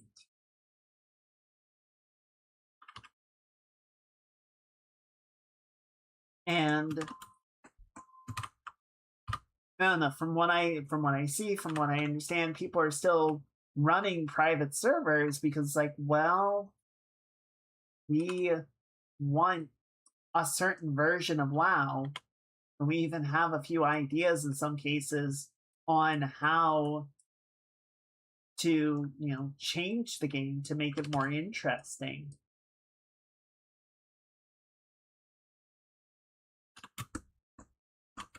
And Blizzard tends to just respond by shutting it down, sending cease and desist, all that.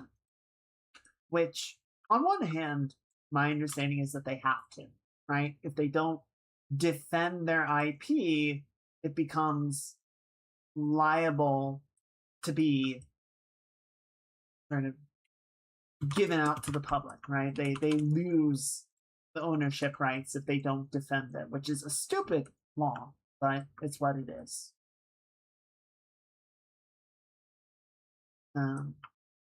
I think there is there's at least some sentiment of, other people are coming up with more interesting directions for the game and more interesting things to do with it, and Blizzard doesn't like that, so they shut it down. Which, I don't know, probably to some degree is true. I think there's probably some amount of, like, you don't get to decide how this game works, how it's made. We're the developers, not you.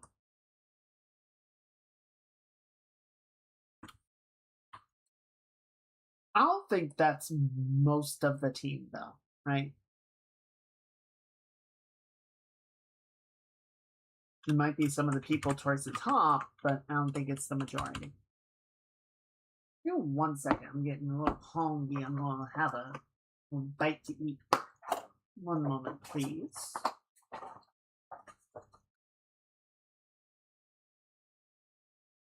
Try not to make a mess of anything.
Just want to brighten up the bottom of the face here along the chin and such.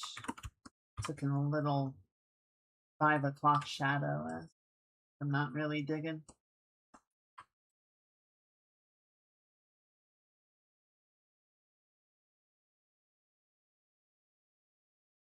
I think this particular part of the face would be pretty well illuminated, you know?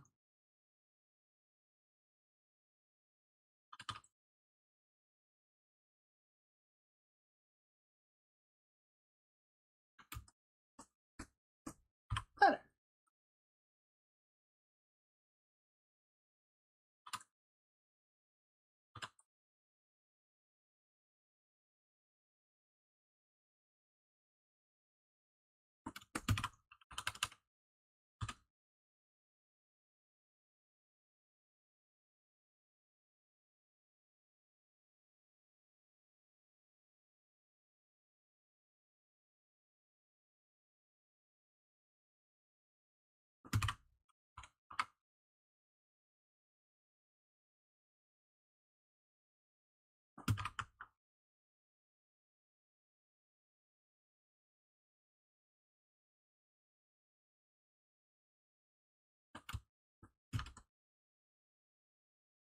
I think that's getting there.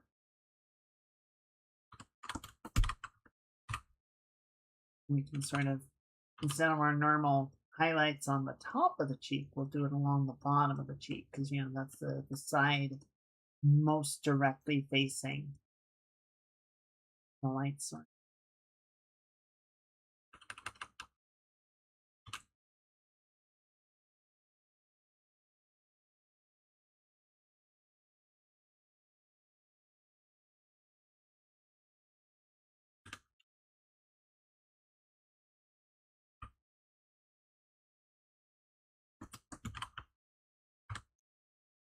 There we go.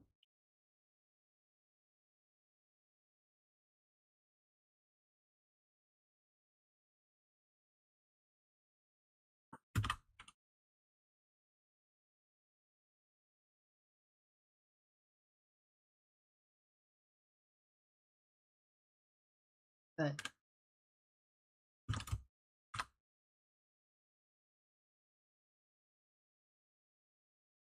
I think that's off to a good start.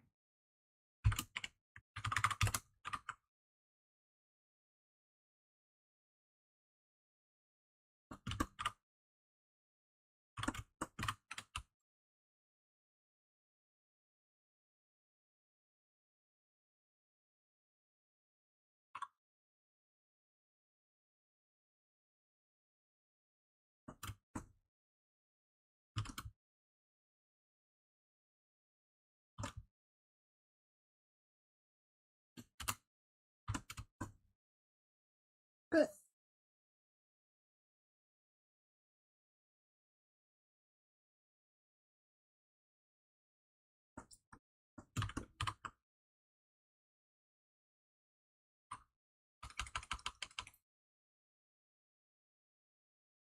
Huddle the bead. Gotta huddle in the bead.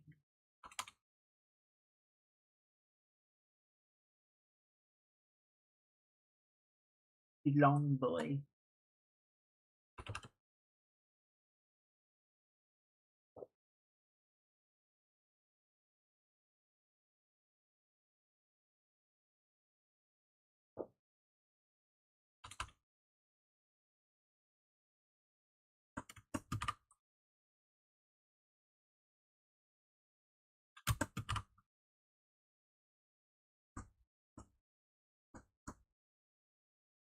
Okay.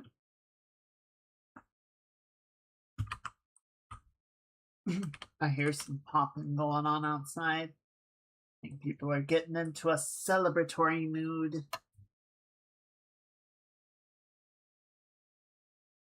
It's about that time.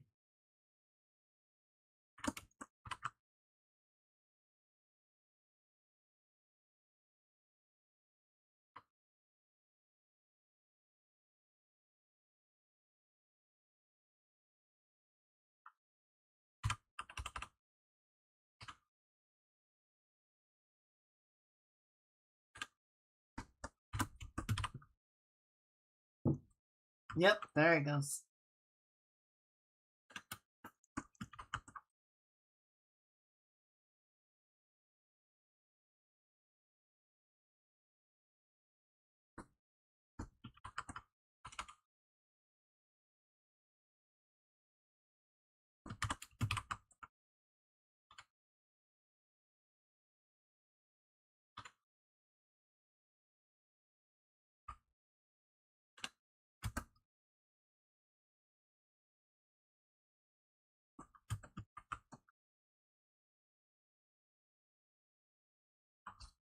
Alright, where's boy? There's boy. Come here, Loyal.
So I don't know that it ever technically really died, but apparently the debate on Pluto being a planet is kind of heating back up.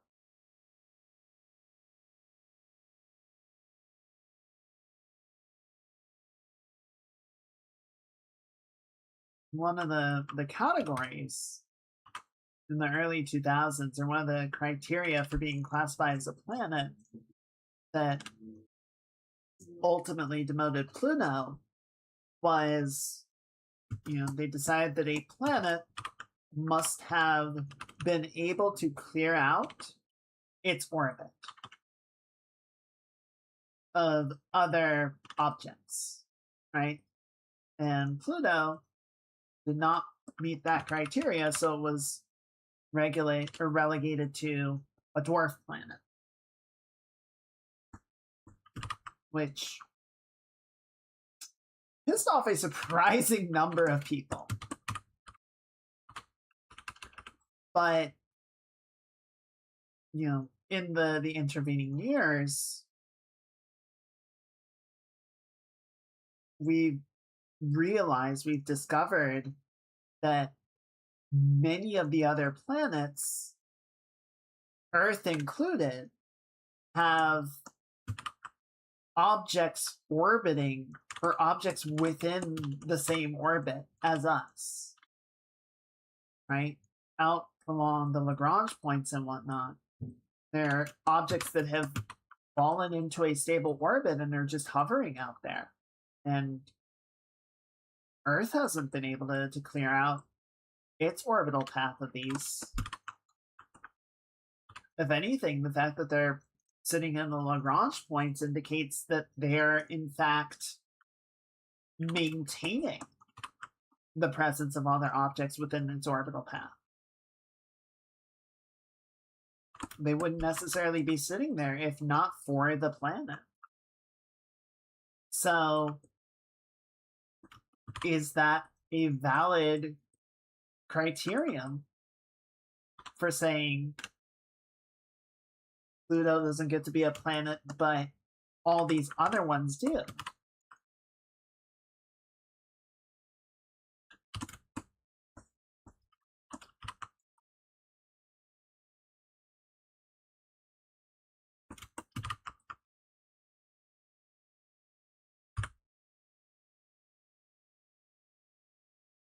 I don't know. Apparently there's some discussion of whether it should be a matter of, like, geologic activity, or the amount of activity, basically how interesting the body is. And like, well, that's dumb, because at least half of the Jovian moons are fucking fascinating, but they're moons. I don't think anybody is about to debate that particular thing.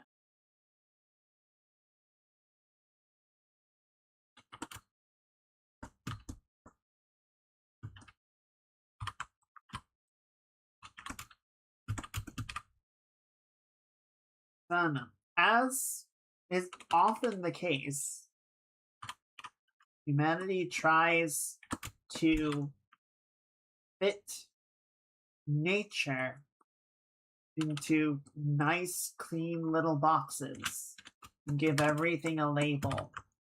And nature really doesn't work that way. It really doesn't like to operate in rigid categorizations.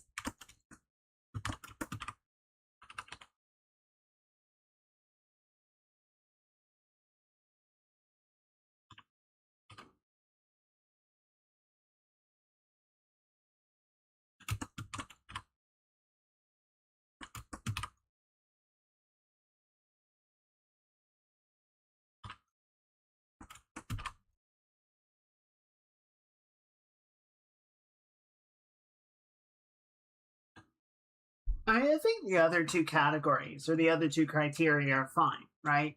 It has to have enough mass that has been able to condense itself into an approximately circular shape or spherical shape, and it needs to directly orbit its star and not another body.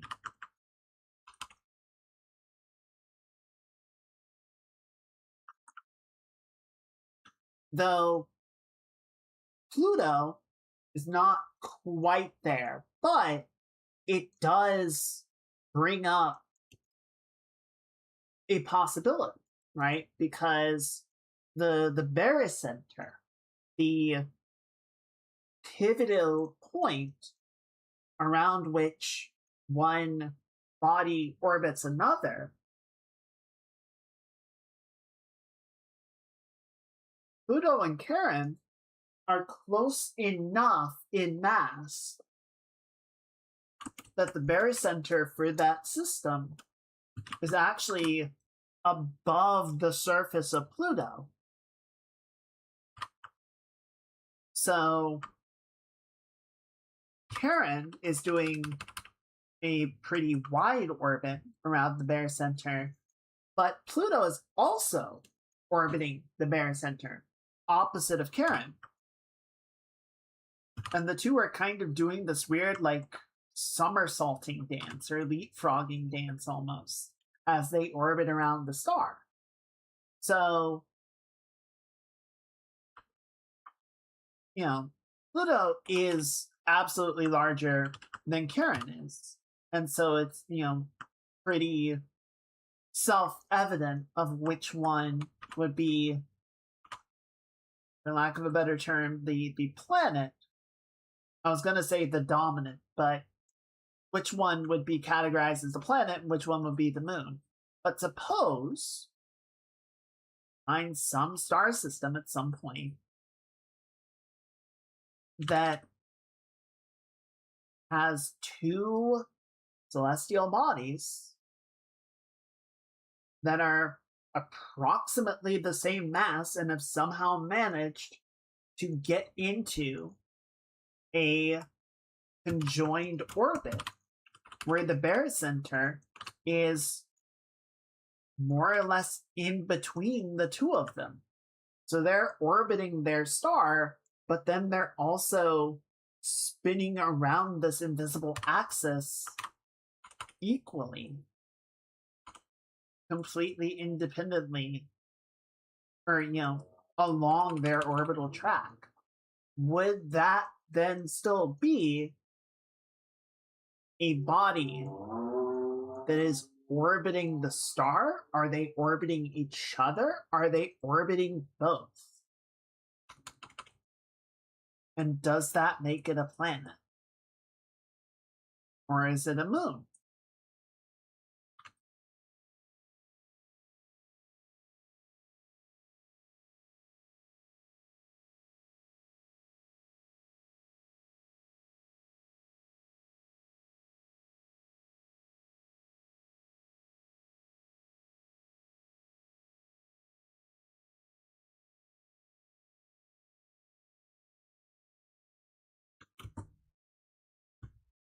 Which one? Which one?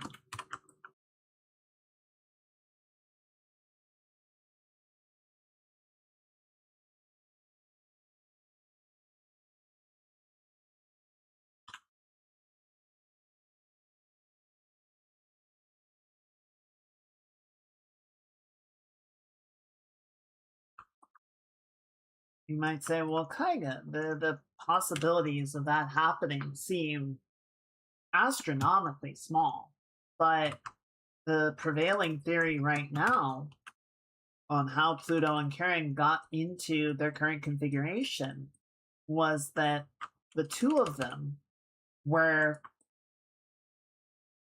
independent bodies, and then Charon flew close to Pluto, and rather than, collide with it like the Earth did with its proto cousin to form the moon, Pluto and Charon just did a little kiss, a soft contact, as soft as two planetary bodies can be, sort of contacted and merged for a couple hours before separating again. All the various material and debris got flung up and sort of fell back eventually, but they didn't pulverize each other and then form two bodies like the Earth and the Moon did. They just kind of little kiss, little smooch, and then they, separated enough,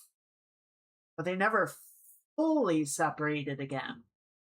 They locked each other into a shared orbit. So I don't know. I think it's entirely possible that if you get two planets approaching at the right angle, maybe they do a little celestial smooch, or maybe they just kind of happen to catch each other in their gravity well and link up and never separate.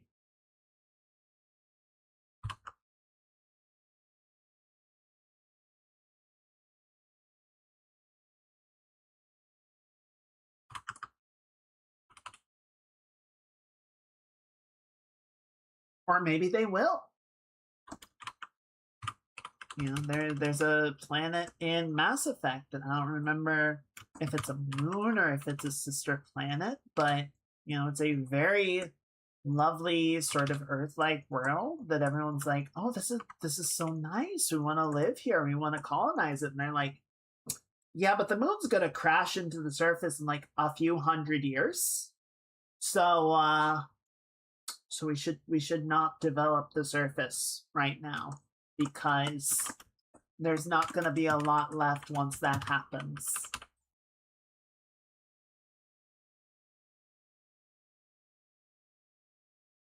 Maybe we're just catching a snapshot where their orbits are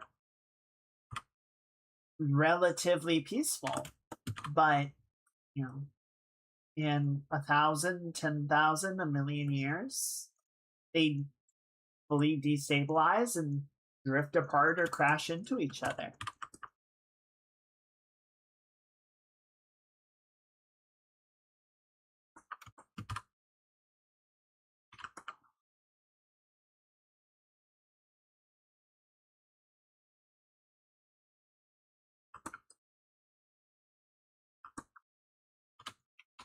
Though, as Kurtzkazap pointed out,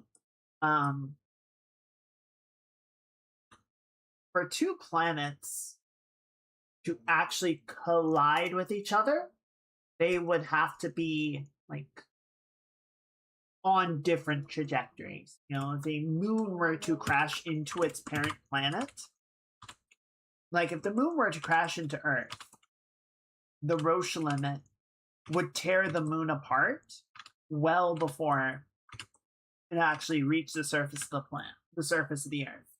Would still not be good. The devastation would be horrific, but the moon would not hit the Earth's surface and just obliterate everything. So, got that going for you. Minor consolation, I suppose.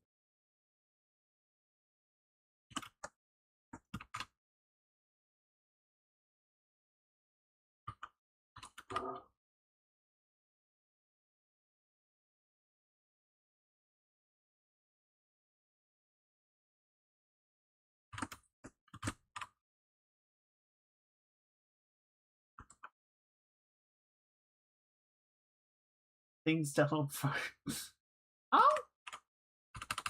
I don't think you should necessarily be hoping for the moon's orbit to reverse and start coming closer to the Earth. I don't think that would be a good thing. I'm just saying it's not going to crash into the surface and end everything in some sort of fiery apocalypse. It'll be many smaller impacts.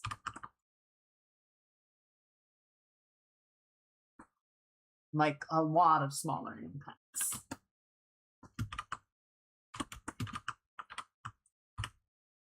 You know, it's believed the Saturn's rings are the result of a Roche limit collapse. That there was another Saturnian moon at one point, and I suppose in incredibly serendipitous naming, the moon got too close to Saturn, and Saturn ate it, right? It ripped it apart, and the remnants of the moon became the rings that we see today.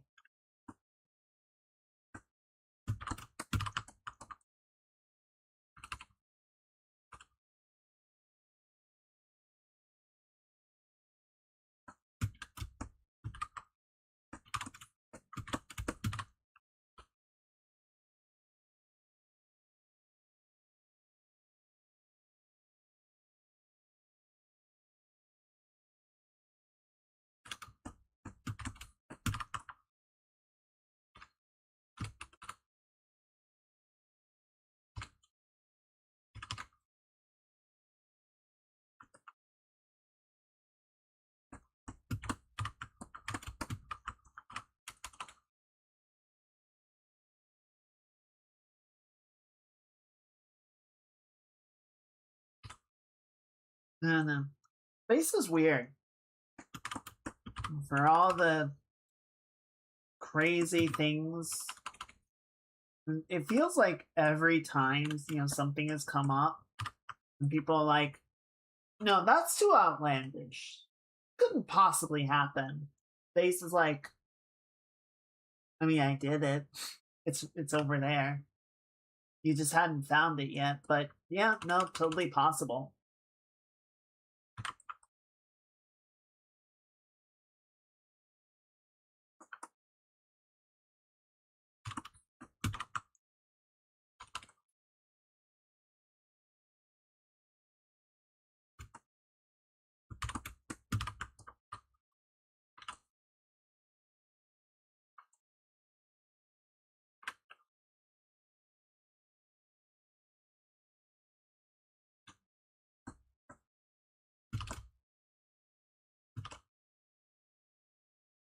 Getting there.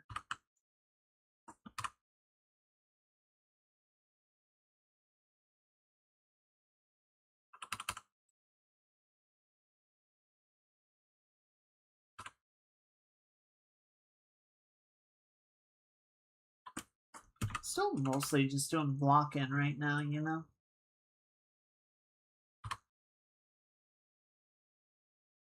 I think some of the worlds in No Man's Sky are highly unlikely, shall we say.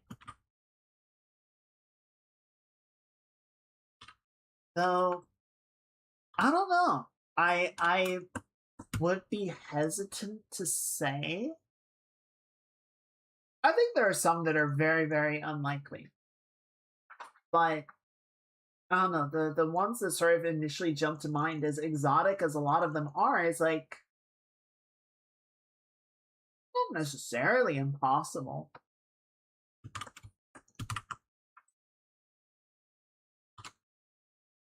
I mean, like, you know, some of the most exotic worlds I've seen are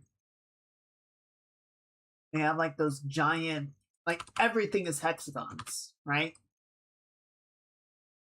Like all of the surface of the world is just like plates and plates of hexagons. It's like, okay, so one, this could be an artificial world that got left behind by some ancient race. That is always technically a possibility. But two, we have what is it, the Giant's columns over in Europe, which is just like, yeah, the main element that comprises these forms hexagonal bonds, and that just layers and layers and stratifies up until you get these hexagonal columns of stone, and they just form next to each other and create this really crazy like series of columns and hexagonal platforms, and it's completely natural.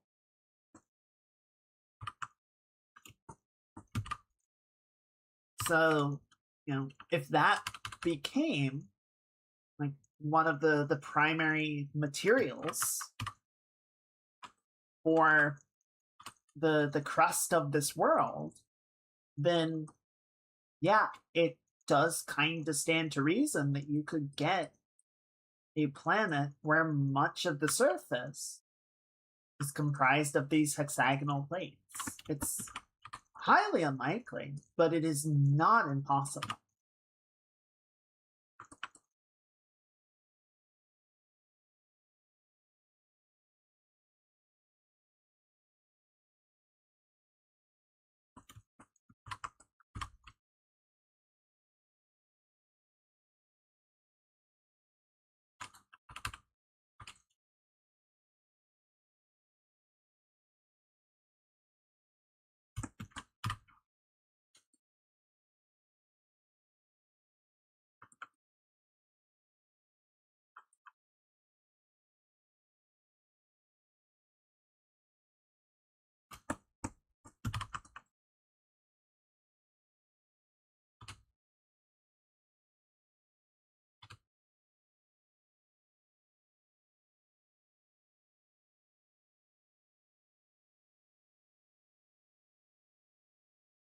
I was watching a couple of videos about Project Hail Mary, discussing sort of the science behind it. And one was digging a little bit more into the science directly, and another was sort of more discussing like how the believability of the science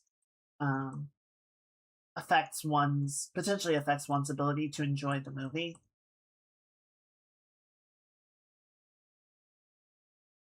And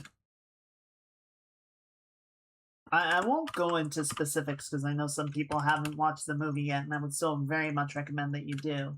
But the there was one bit where, you know, Weir was conceptualizing the book and had sort of written it out and done all this work of like, okay, so there's this, I guess minor spoiler, there's this exoplanet that we're going to use as a basis for this major plot point. And, you know, chose like an actual exoplanet for this purpose. And then by the time he was done reading the book, astronomers had revised their conclusions of like, no, we think it was actually just solar flare activity. It wasn't actually an exoplanet. And Weir's just like, well, shit. But I already did all this legwork, so we're just gonna roll with it.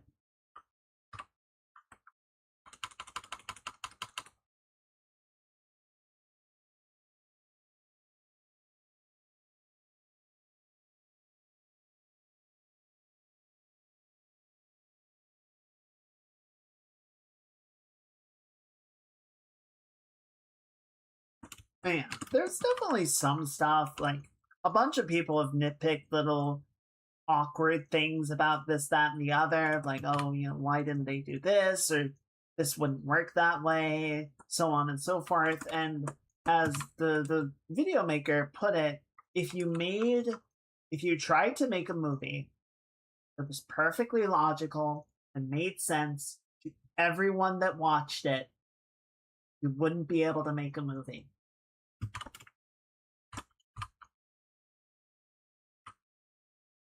Because you would just be spending so much time, you would be so busy fact checking every little thing and consulting every little detail, and it would get in the way, frankly, of just telling a good story.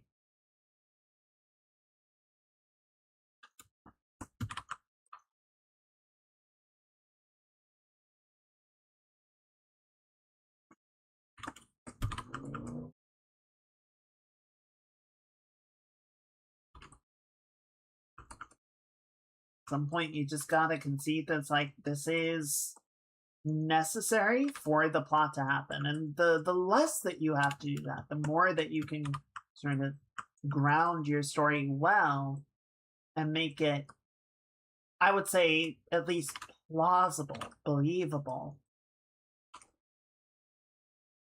then fine.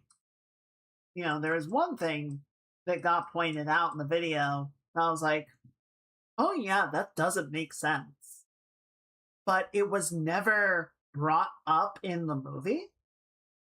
Like, it was never set up in the movie, so during the runtime, it just never occurred to me that that would happen, and so it never bothered me.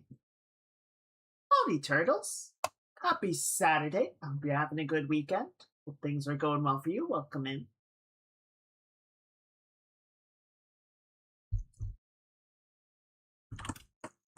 People that were more familiar with the subject matter were like, hey, what's going on with this? And I was like, oh, huh, yeah, okay. But I didn't catch it. I'm just a dumb little artist. I don't know how all these big sciencey subjects work.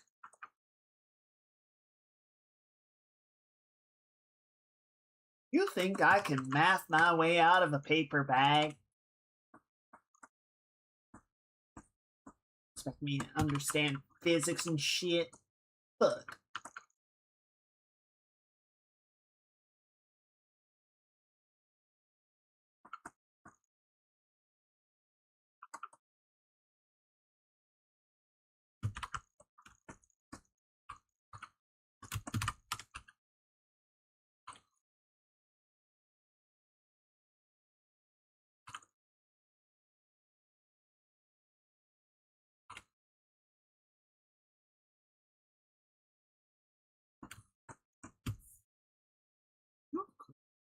These are very dark tones. They're not full on black, but they are very dark. But that is what is required. As long as we don't go full black.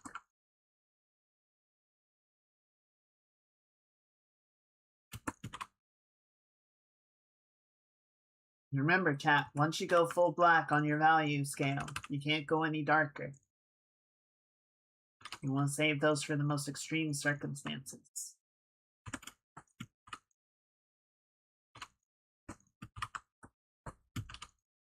And save those for the situations where you need that full bottom range of the spectrum.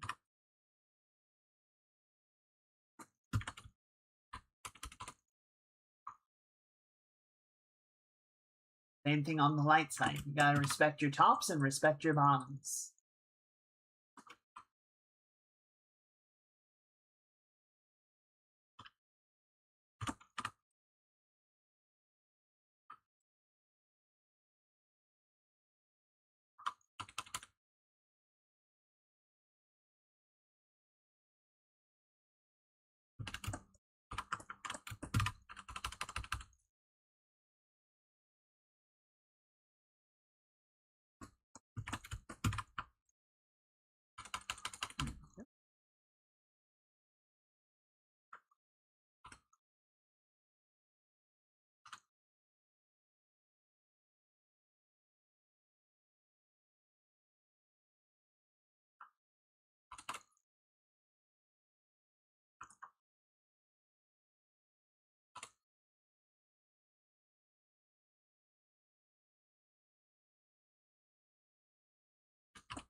Alright.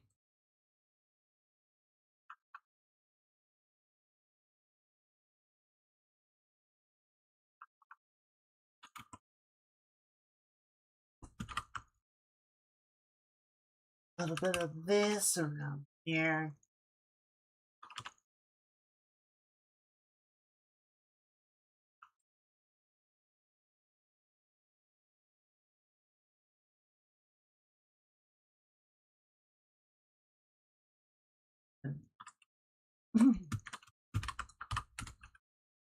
So I have a drawing idea planned out for August. I'm really looking forward to doing that one. But I think we're probably going to need to do one more between here and there. This is definitely not going to last us the rest of the month. Well, I say one more. The rate that we've been completing artwork, we're probably going to need 2.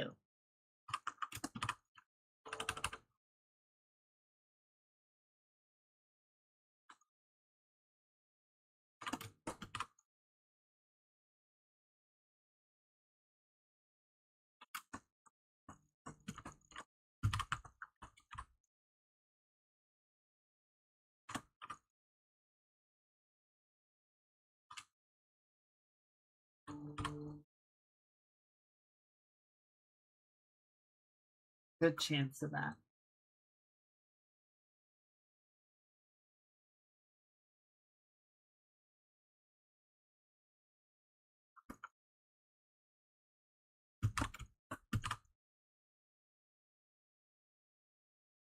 See if I have anything on my idea backlog. I might have some dusty old concept we can whip up.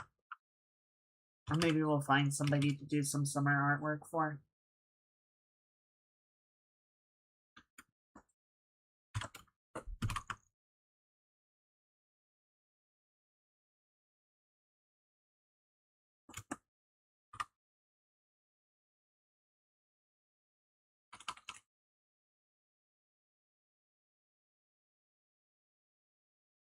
Movie should be having her debut sometime in August. It sounds like she's aiming for, so maybe we can get something ready for that.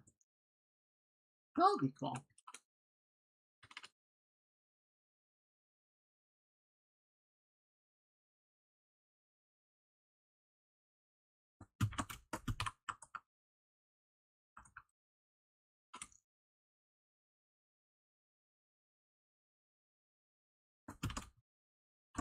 Let's put a little more shadow onto the leg here. Not that much. And save. Pat, be sure to save. Be it work, be it game, save your progress. Remember the wise words. That which is not saved will be lost. So save me all.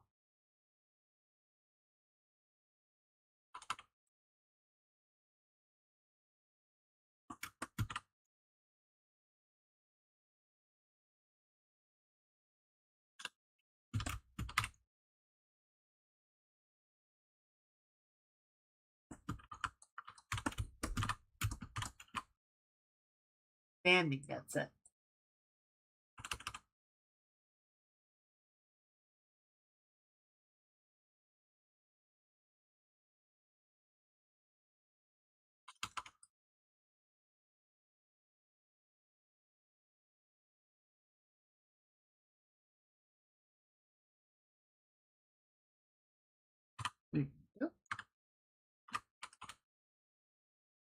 Up a little bit like that.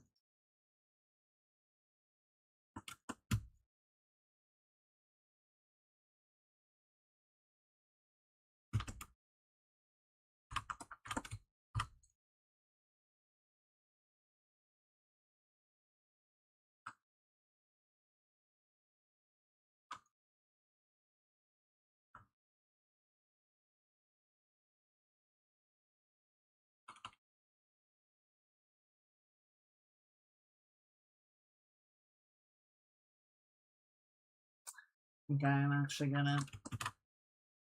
Actually, no. Let's do this. Let's do it this way. I was gonna start painting the bed in as well, but I think we'll just approach it like just mask it out.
Good.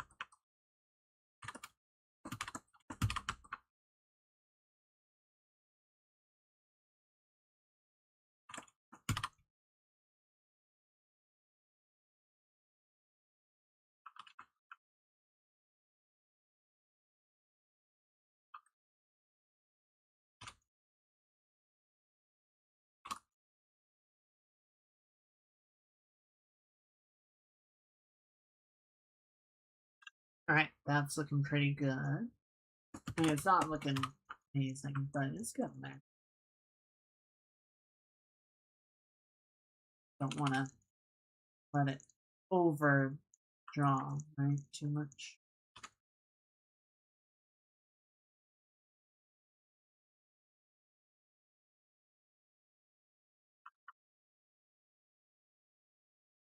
Oh!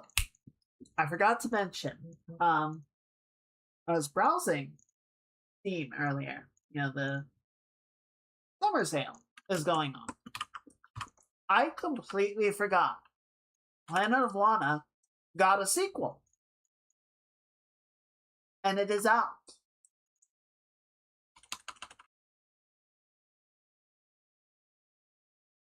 So that is a thing that just kind of happened.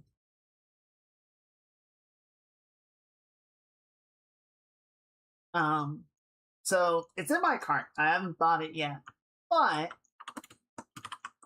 I really like the first one, and I think that would be really nice to play the sequel on stream as well.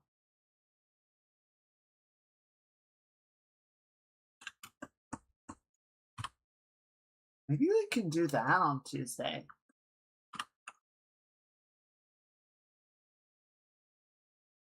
I imagine it's longer than a single stream to beat. Probably closer to like 8 hours or something, right? But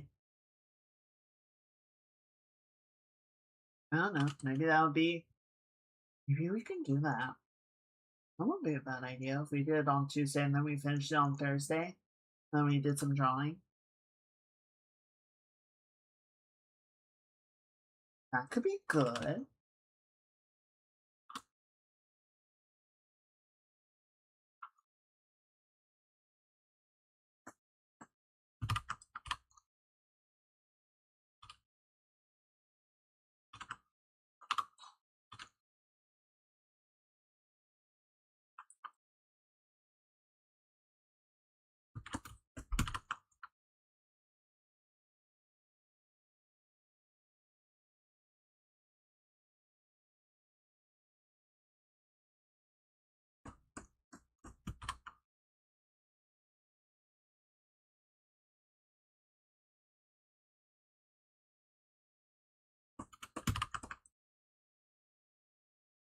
I'll check after the stream how long it probably is. Depending on that, I don't know. Maybe that'll be our most celebratory something or other next week.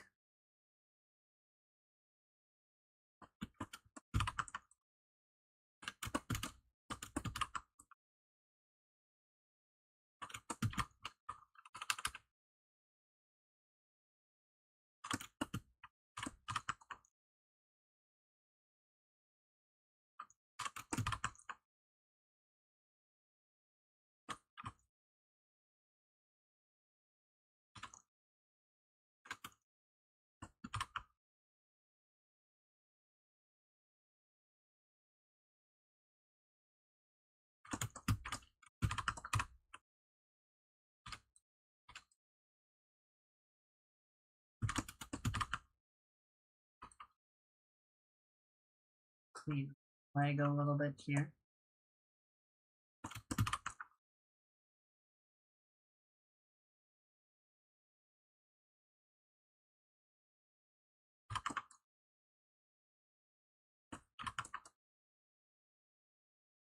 Good.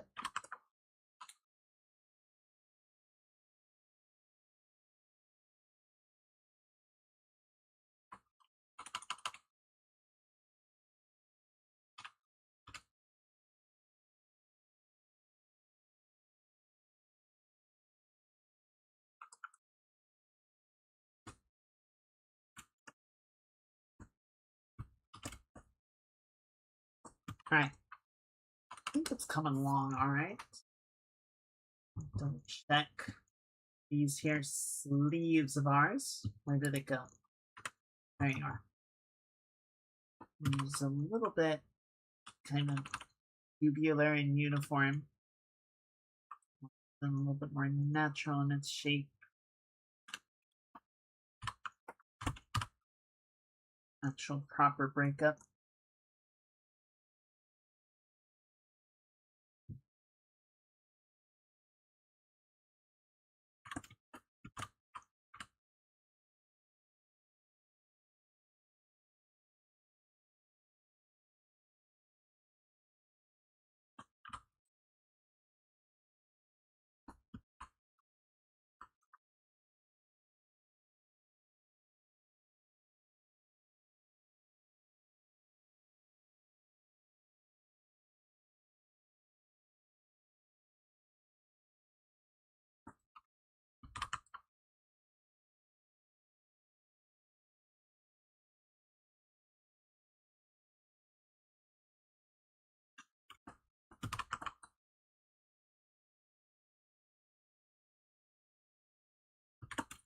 I've been looking at hiking boots again recently. There's an amazing amount of science that goes into shoes these days.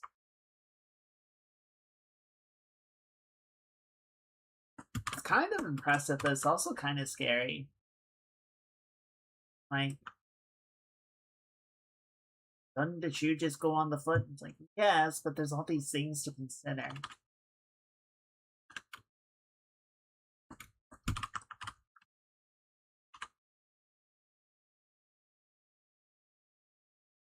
Very dedicated shoe people. Shoe scientists, shoe wizards. Going in and figuring out the great shoe mysteries of the world.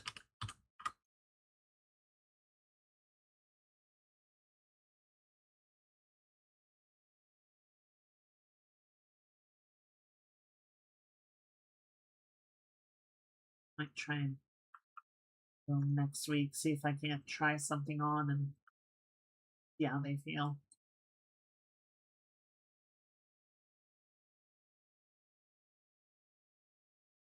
I do want to do some hiking this summer. Obviously, cycling is my main goal, but one of my friends really likes doing hiking. It'd be nice to get out a little bit with them.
There we go. Just don't want to put the thumb around Gato's neck. I think that's a little weird looking.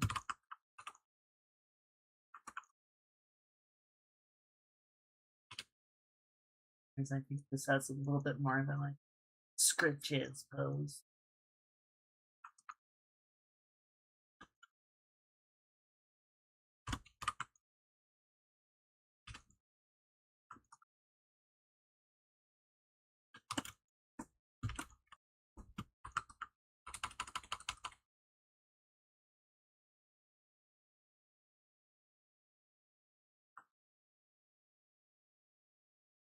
There we go.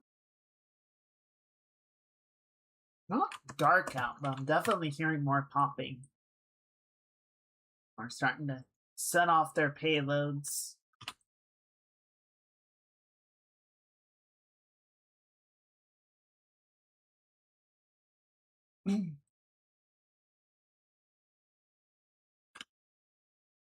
Can we get some 07s in chat for all the ER workers that are unfortunately going to be very busy tonight?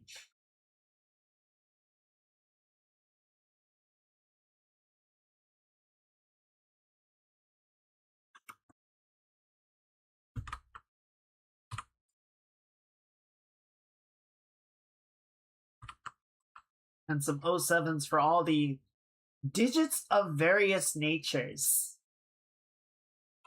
that will be passing on.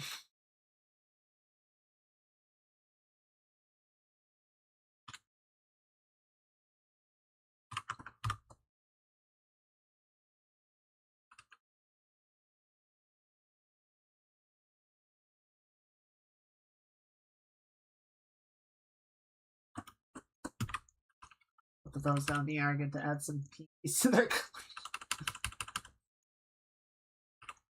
I mean, there's enough of a pinky left to collect.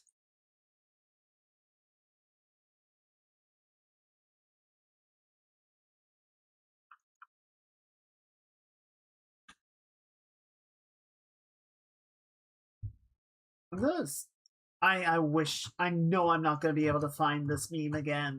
I always hate that when you see a really funny meme, but it was like, which Discord was it on? Could not tell you. Could not tell you. It's gone forever.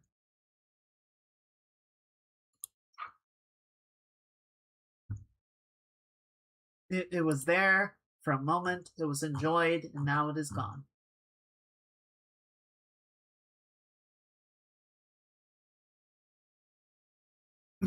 Gonna see if I can find it really quickly. But it's almost definitely gone for good. Or you know exactly which Discord it was, but it's busy one with lots of channels and you'll still never find it. Yep.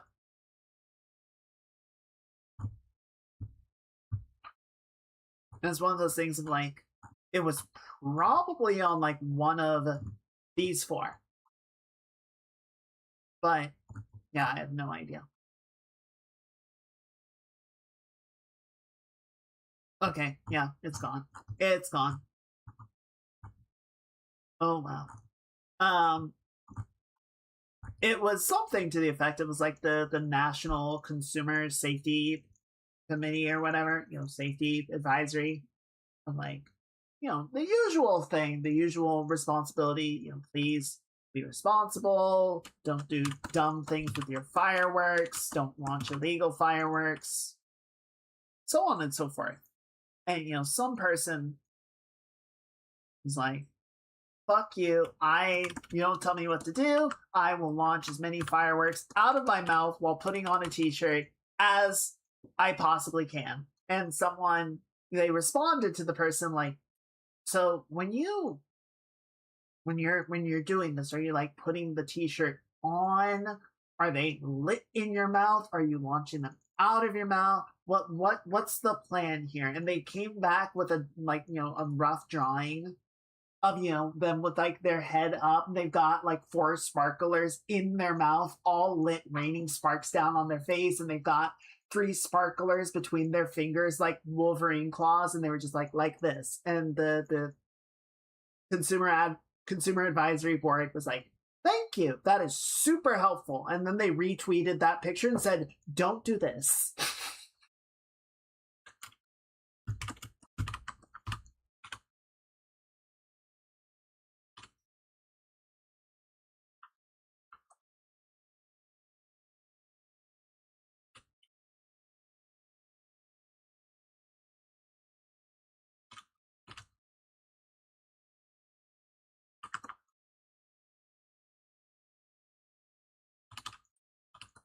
Someone's gonna, though. You know someone's gonna. Because they just can't help themselves.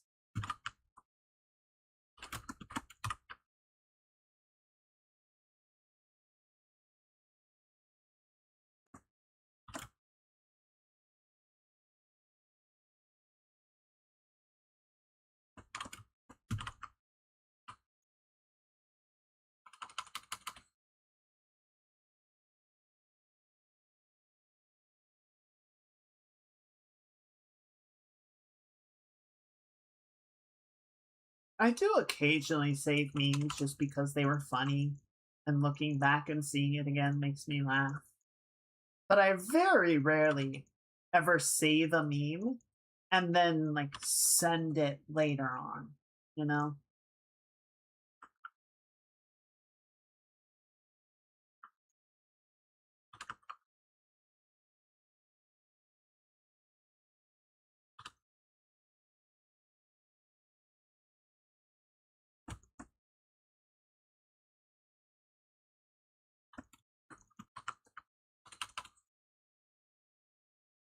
It is very often a thing of the moment.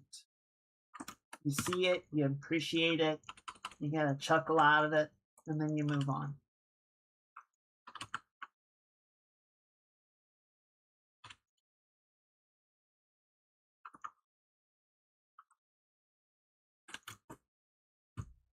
It gets a strong chortle through the nose, aka laugh out loud.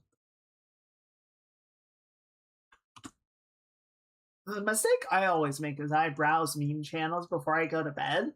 So my roommate is already asleep, and I don't want to wake them up. So I'll see something really funny, and then I just have to, like, cackle and hiss quietly to myself.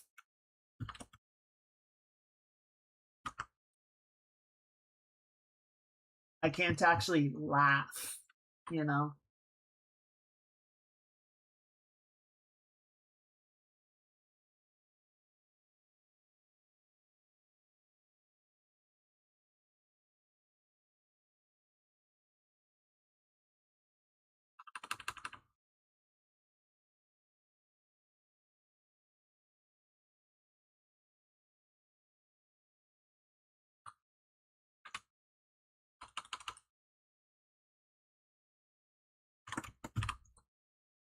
Should not be worrying about Gato's fur texture right now. We are not at that level of detail, but I'm going to do a little bit of it just to sort of rough the concept in.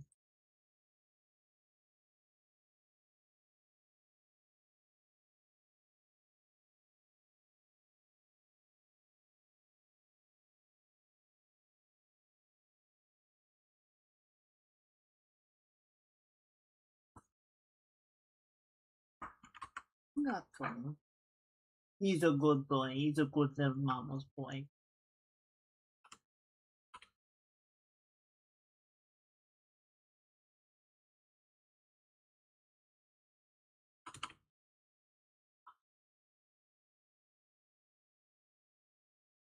Okay.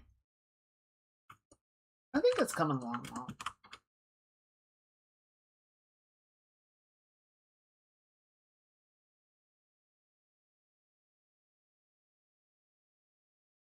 Took me a second, like, what the fuck is going on here? How's this hair overlap? What did I do? Why did I do it?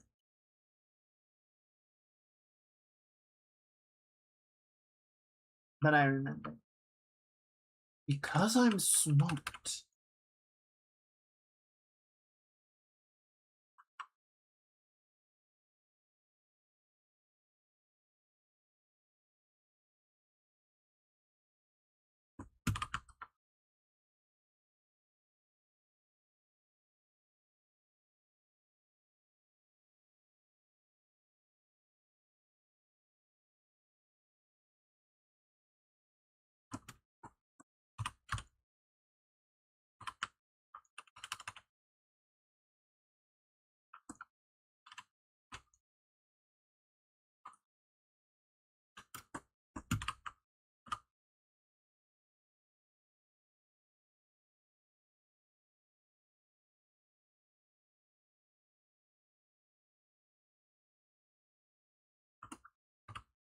There you go.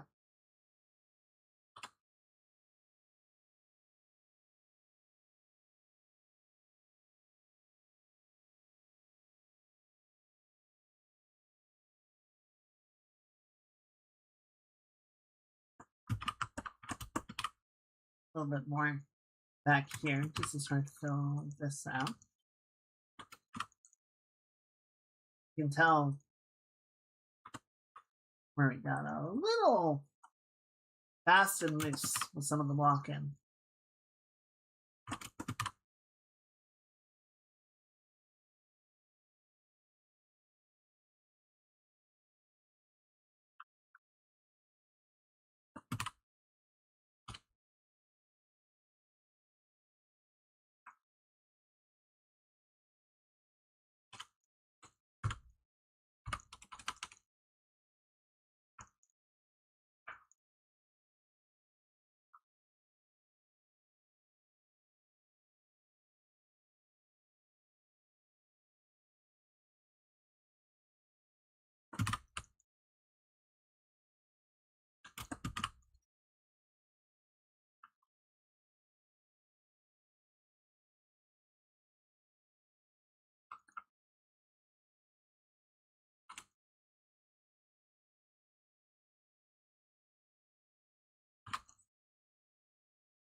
Good.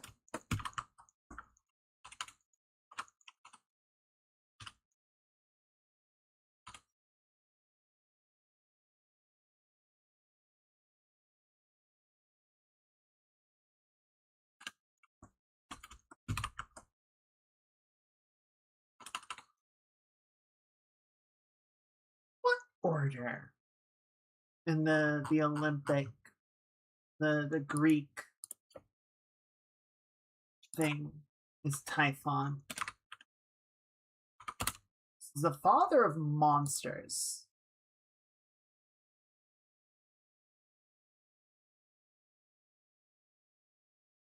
Deadliest creatures in Greek mythology. According to Hesiod, Typhon was the son of Gaia and Tartarus. One source has Typhon as the son of Hera alone, while another makes Typhon the offspring of Cronus. Typhon and his mate Echidna are the progenitors of many famous monsters. Okay. So Typhon, I'm guessing in the chronology of Hades 2, Typhon, they're going with the son of Kronos angle. But he still doesn't predate Kronos in either case. Hello, T-Show. Happy Saturday. Art's going pretty well. It's coming along. I think we're getting the glow effect. The screen lighting effect. I want it pretty well. How are you doing? How's your weekend treating you? Welcome.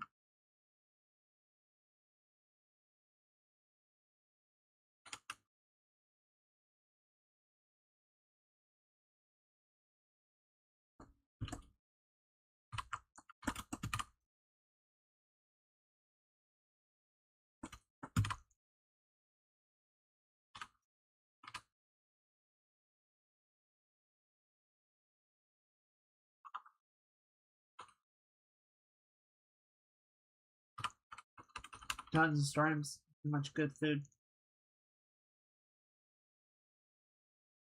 I'm doing okay. I had a very chaotic morning today. I was a little out of it to start out, but things have stabilized. We're doing okay.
honestly, working.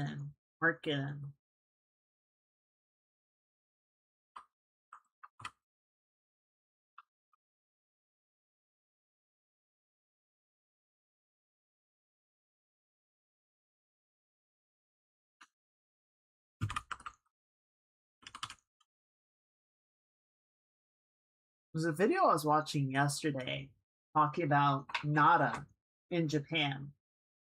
How, for a very brief period, let me pour some tea real quick, I forgot.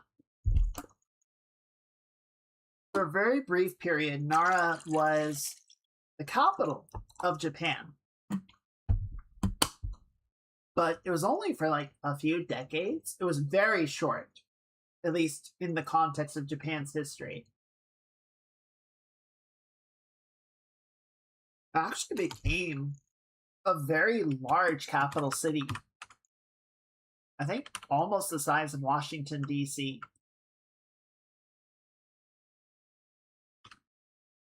But it was not used for super long. And then, like, it was never fully abandoned, right? It never completely receded to the wilderness, but its prominence in Japanese society weighing very heavily, and aside from a few temples, it largely sort of returned to an agricultural area. But, you know, it sort of got rediscovered. Like the ruins of the capital were rediscovered in the 1800s, and over the last like 30 or 40 years, there's been a lot of efforts to start reconstructing a number of the various temples and palace buildings and whatnot. Which of course is somewhat difficult because, you know, there's a city there now. And like one of the prominent locations that they are reconstructing has a train line that runs through a corner of the grounds.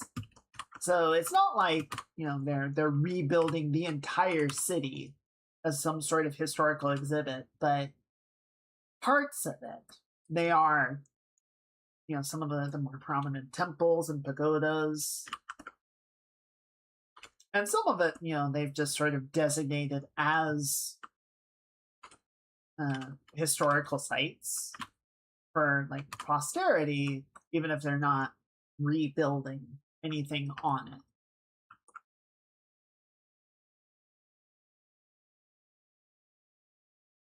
I don't know, it's kind of like, I think I linked the meme on the Discord. You know, Americans are like, oh, there was a native burial ground under this house, so it's haunted. Meanwhile, you know, buildings in Europe have like 3,000 years of history and would just be fucking overflowing with ghosts if that's how it worked.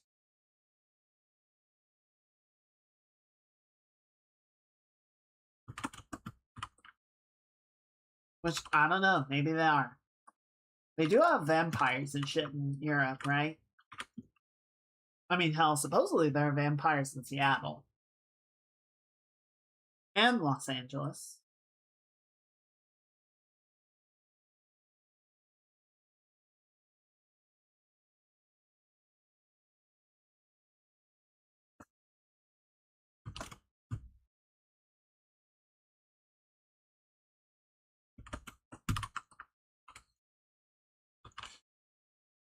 Ambient haunting volume in Europe is enough to make any individual haunting just seem like background noise. That could be it. It could just be so much paranormal activity, it just becomes normal activity.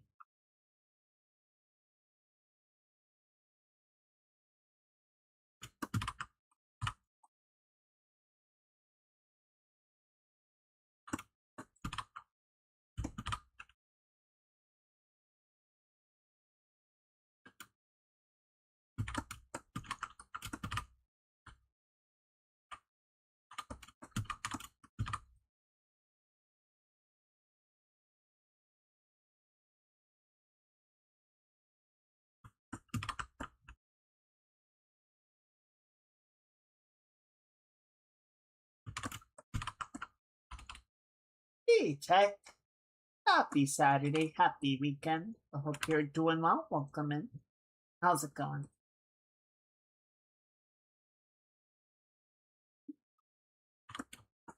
I'm just doing a little drawing here.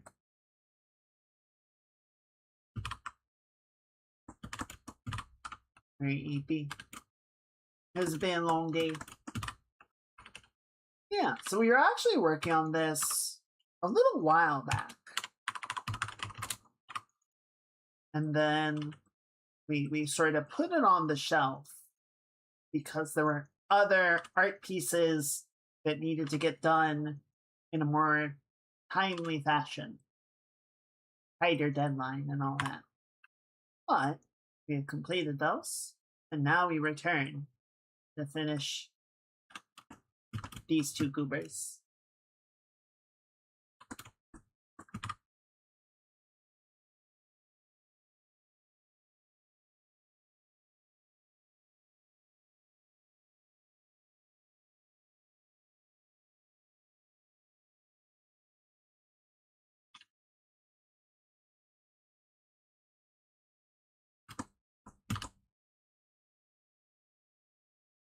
There we go. Alright. Did I turn the time lapse for this on? Yes. Good. Spent most of this drawing working on it flipped. Oh, thank you. Glad you like it.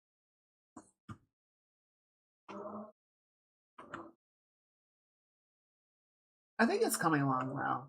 Getting the sort of blue light from the monitor has been interesting, but I think it's coming along. I think it's getting there.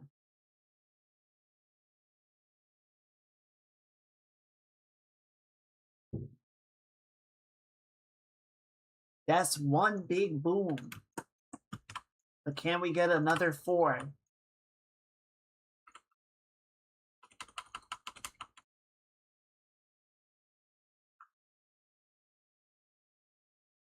We're looking for a total of 5 big booms.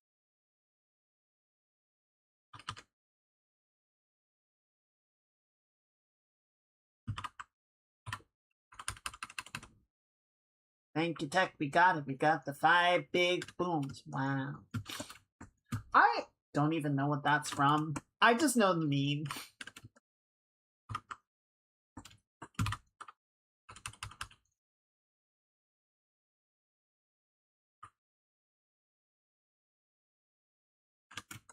Now, little baby boom company from T-Show. Appreciate it.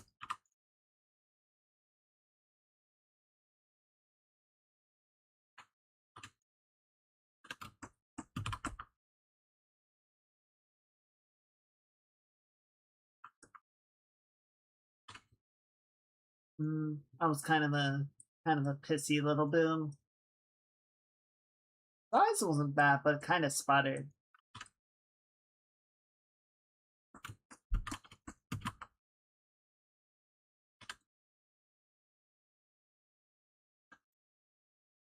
If you're gonna boom, you gotta boom with your whole chest, you know, chat?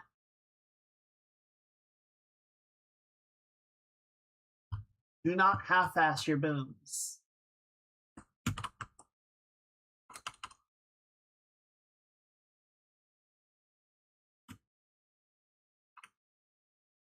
Five big brooms. Suppose if you need to, like, clean the whole house at once.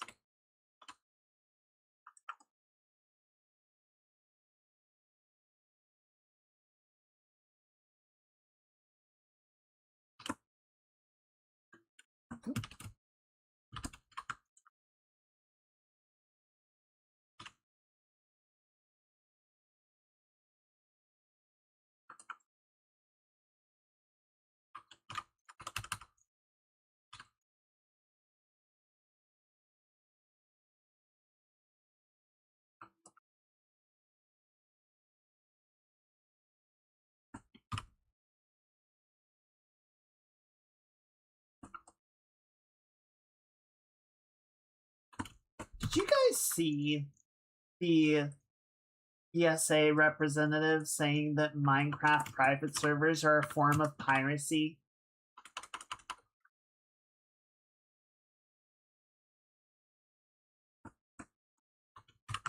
Just... oh boy. I don't even know where to start with that.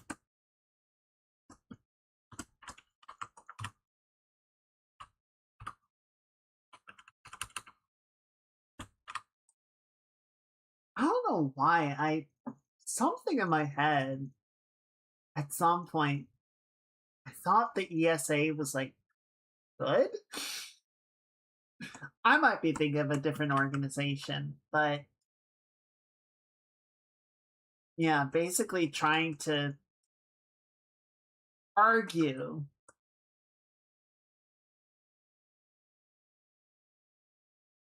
supported by Mojang and Microsoft to operate. Oh, okay, that explains a lot.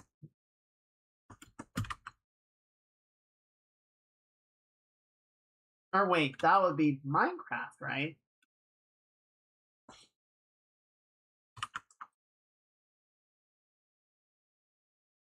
I mean, I suppose they could get funding from Microsoft. In any case.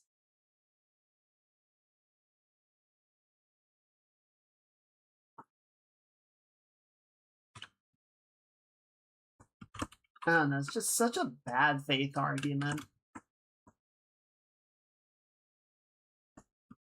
Microsoft is new Nintendo, I think to some degree they always have been. No, it was not a joke. It was an actual, like, I wouldn't call it an argument, but like it was legit. Regato will be most pleased with this depiction. Hi, Allie. Happy Saturday. Happy weekend. Hope you're doing well. Welcome in. Welcome in.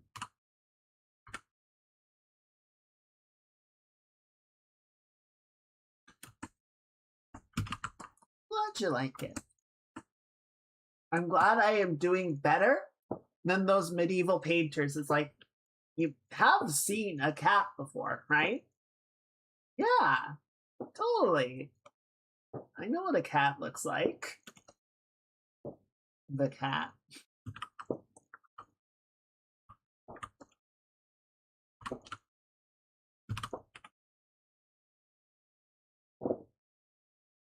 Oh man, chat, the booms are really starting.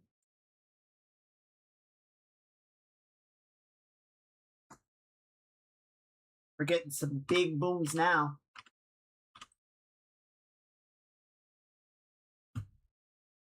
Suppose it's dark enough to start lighting fireworks. It's 9:30. The sun is finally deciding to go down.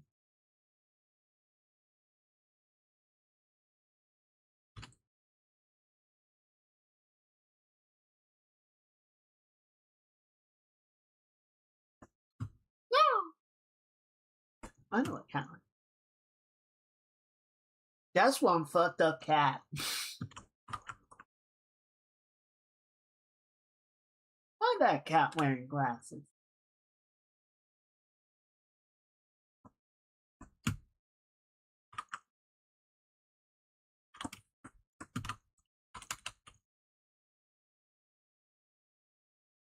They think they're people. No. Alright. Yeah. Bring that up a little bit.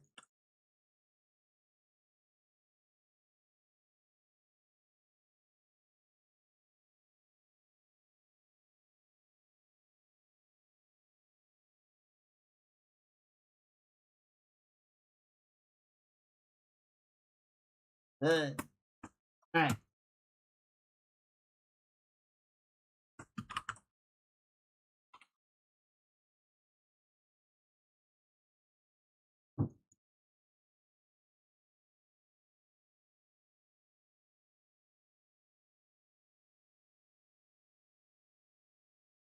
I played a little bit more of something you cannot reach. Tisha, you should get 7 TV. All the cool kids enjoy an expanded library of emotes outside of what Twitch is able to support.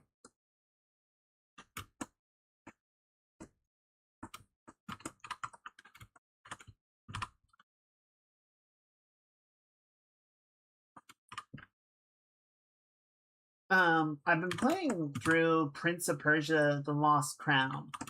It's a pretty good game. It has a couple of Ubisoft-isms. It's not completely free of Ubisoft's je ne sais quoi, but it's a fun game. It is a fun game. I enjoy it. It is a very solid, enjoyable sort of Metroidvania with some pretty interesting fight designs. I've definitely died a lot, but I like it. And those moments where like you really sort of lock in and get the fight, like, so good.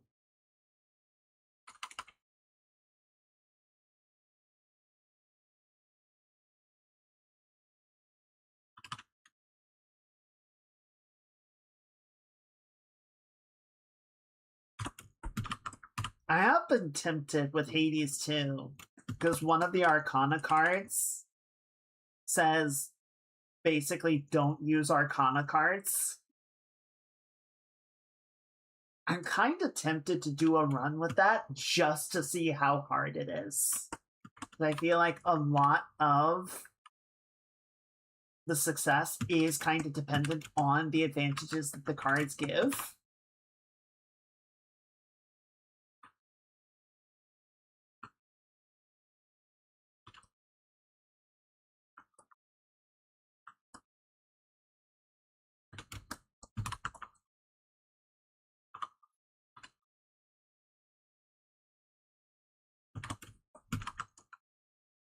It'll be kind of nice. I don't know. Maybe once we've actually, like, cleared one of the paths, we can, just for funsies, do a challenge run and be like, how hard is this? Oh god, it's very hard.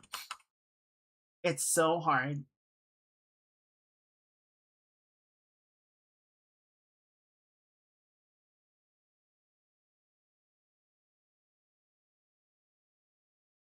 I think, ultimately like this approach more than I liked the Mirror of Shadows in the first game, because I think there was a way that you could reset the mirror and lose all, or reset all of the buffs in progress, but it cost a resource.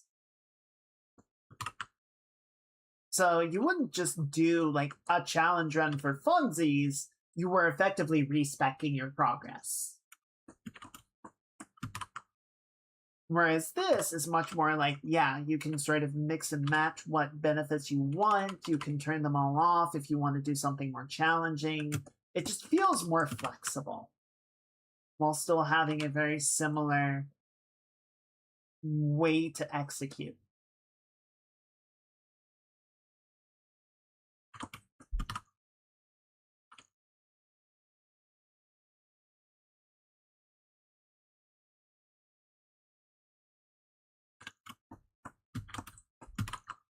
Good upgrade.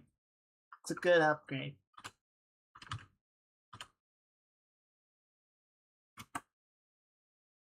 I love the game. I'm having so much fun with it. I don't know. It's always fun also just being like, wait, who was this character again? And like looking up the actual mythology of it and going, oh, right, okay. Like again, I know the name Medea, right? It is so frequently referred to for different purposes and like used as an actual name for people and locations and whatnot. It's like, okay, I know who this is. But who is the mythological Medea? Like the weirdest one to me is Paris of Troy. Like, Paris the city is named for Paris, the individual in the Iliad. But most people are going to know Paris, the city, first. So then you read the Iliad and it's like, why is this Trojan fuckboy named for a French city?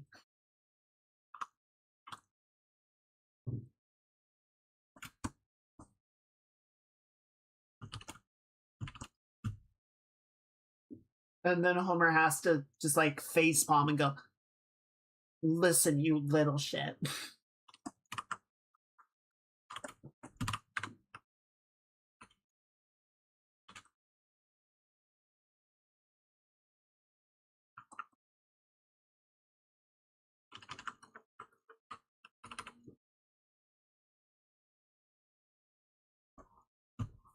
I have to explain this to you one more time. I'm going to tie you to a rock and have crows eat your heart.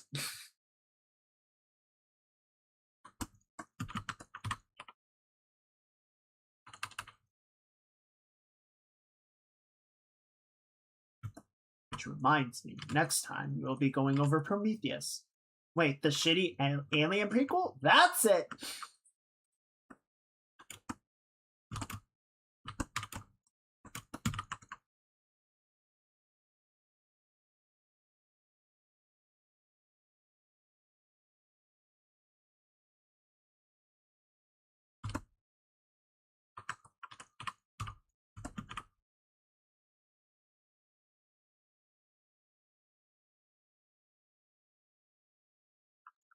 I am pushing pixels right now.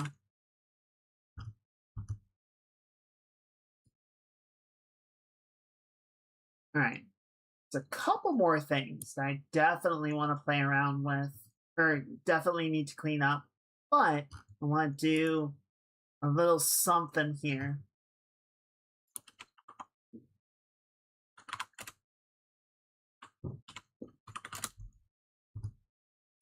I think we can go ahead and we'll just leave that where it is. I'll never forget Prometheus, if only because it was the first movie I ever got carded for. You got carded to see Prometheus?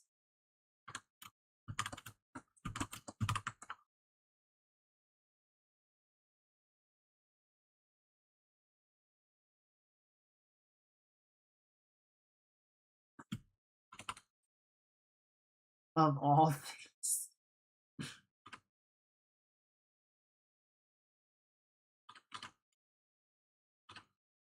I can understand that they wanted like a written testimony that you of sound body and mind want to go see this movie. That I could kind of understand. But getting carded, that's crazy, yo.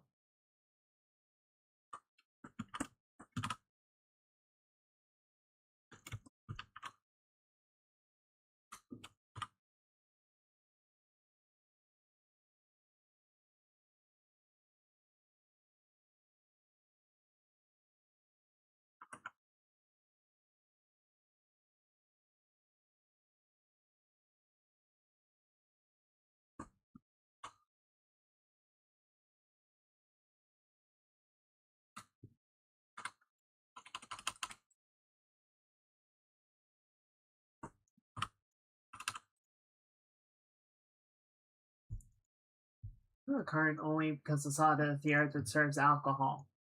See, that's fair. That does make sense.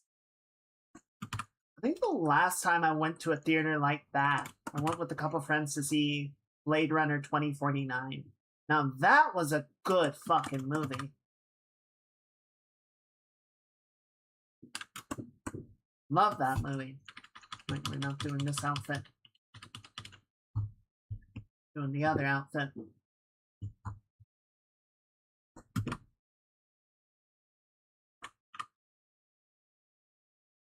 I should watch that movie again.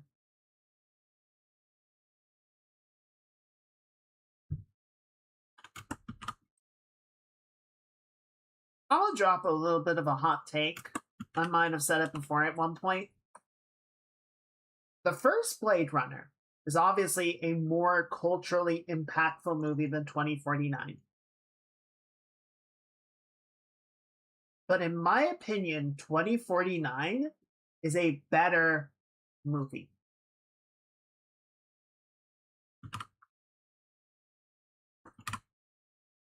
I think the flow of the story is much better. I think the characters are better. I think it is easier to follow. And like, I've watched Blade Runner again, since. And it's a good movie. But it's kind of one of those movies that I feel like is almost more concerned with the style and the imaginings of the world than actually sort of telling a story. You know what I mean?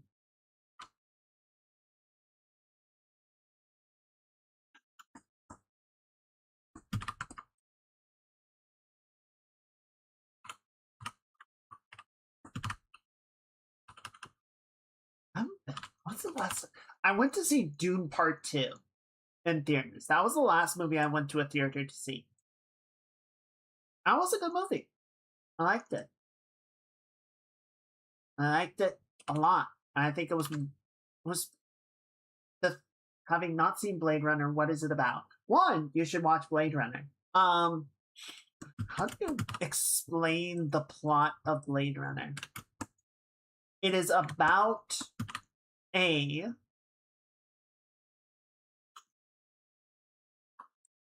could say a cop. So in Blade Runner, there are replicants, which are artificial humans. They're synthetic humans.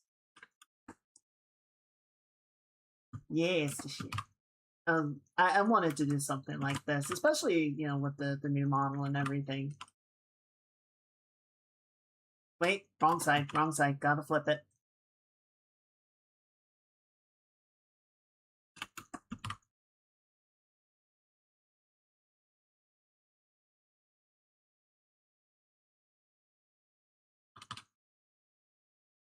There we go.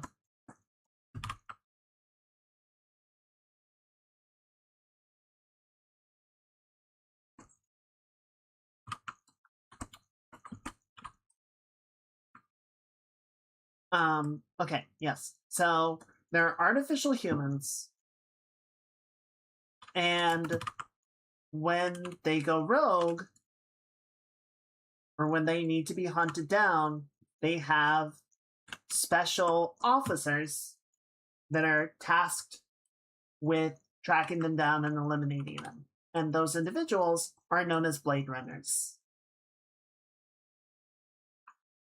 And so this is a story about a Blade Runner hunting some rogue replicants.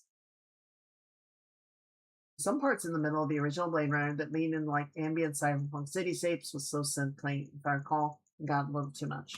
Like, yes. And those moments are not bad, right? Those moments are really nice to just exist in. And they are really important for what Blade Runner is trying to do. And they are entirely necessary for Blade Runner to be as culturally impactful as it is, right? If Blade Runner did not have those moments, if it did not work that hard to present the world in such a living, breathing sense that you feel like you could just fall into it forever, I don't think it would have, made the impact that it ultimately did. So those scenes are not bad, but from the standpoint of we want to make a movie that people can clearly follow and understand the plot of, I think 2049 does a better job. I have a similar feeling with Top Gun, right? They made Top Gun 2 a couple years back. And like, Top Gun 1 is a fun movie. Not a bad movie. I'm not saying it's a bad movie. As far as what it like sets out to do, which is make a fun movie about bros being bros and flying planes. But you tell me what the fuck the first Top Gun movie is about. Like, what is the plot of that movie beyond check out these half-naked dudes flying planes?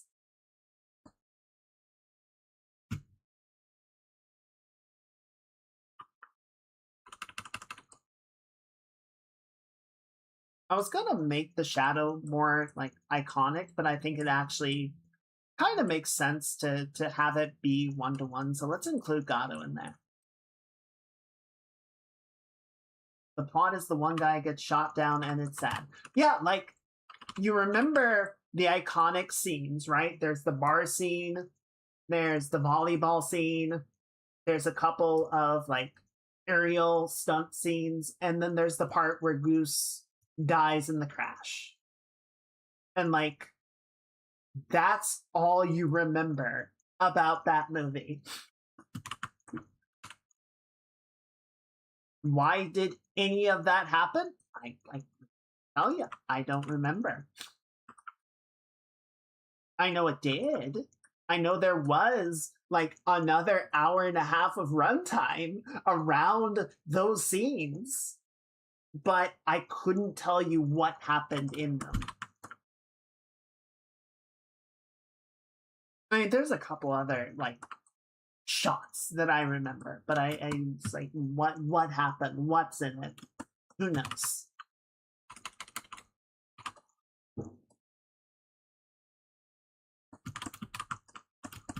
So yeah, that is my hot take. And again, it is not to say that Blade Runner is bad. The first Blade Runner is very good as long as you get the right cut. But I think 2049 makes a better movie. Also, Denis Villeneuve, I butcher his name every time I say it, and I'm so sorry, but Denis is one of my favorite movie makers. Full stop. Like, Arrival, Blade Runner, both Dune movies are just absolute cinema. I love them top to bottom. The plot is Maverick is this rebellious guy because of his dad's death. He has to get his act together when stuff hits the fan. Okay, so that's fair, but that's a character arc. What is the plot of the movie?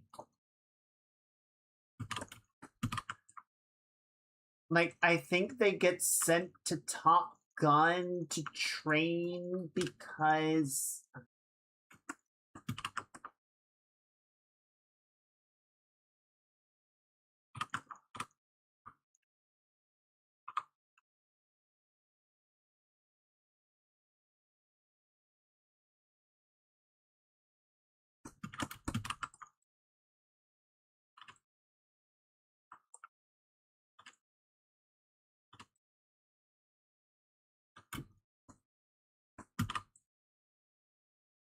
And like Top Gun 2 doesn't necessarily have the most compelling story, right? I'm not gonna come out here and be like, oh yeah, best screenwriting of the year, Top Gun 2 or anything.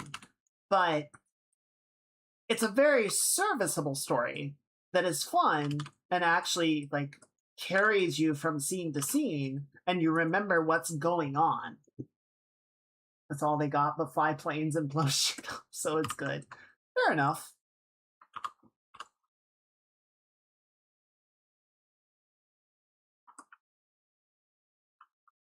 I mean, Ace Combat ultimately boils down to we're bad, planes rad. And that's kind of all you need, right?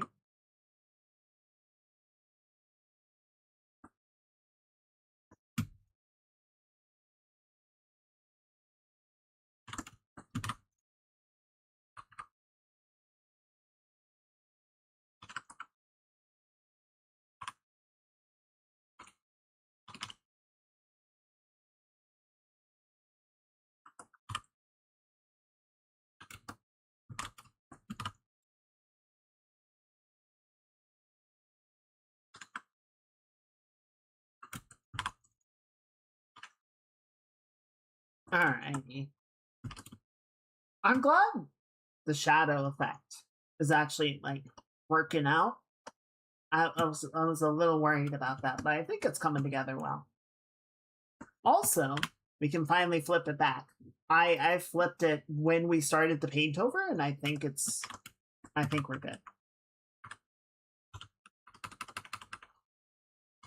I don't know. Writing is hard. I'm not going to pretend that writing is easy, and I think writing, especially writing for a movie, I think is really hard because, you know, you don't get absolute authority, right? You don't get to say, this is how it's going to go. There's so many people involved in the making of the movie that, you know, unless you write, direct, and edit the entire thing yourself, someone is going to have some input in how things end up getting presented, which I think is generally a good thing, but definitely, like, if there's poor communication, then certain ideas or certain visions can get lost in the way. And that's always unfortunate.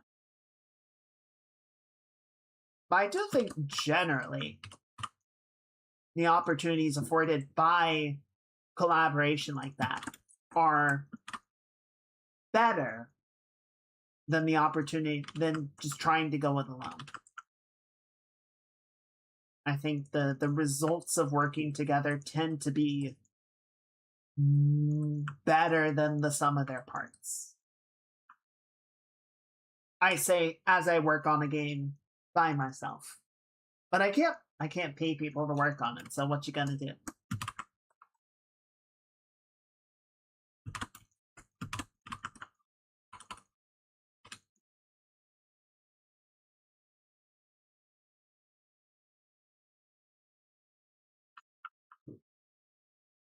All right.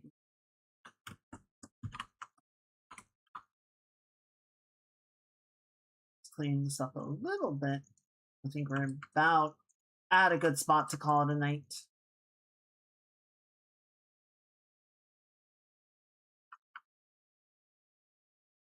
Good. I think it's coming together. We gotta do all of the painting of the bed, right? Get the sheets feeling a little bit more organic, less glass plain. Still some cleanup to do in general, but I like the direction that it's heading in.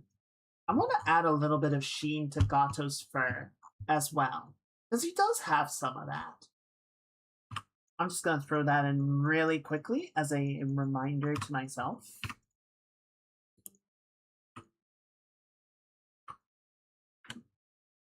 A little bit of sheen. He's not like super glossy, but he's got some shine to his fur. He's such a good boy.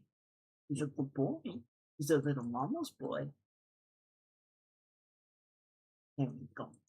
Okay, good. So yeah, we'll work on that more next time. So Michael was saying a little bit ago, Monday is the affiliate anniversary.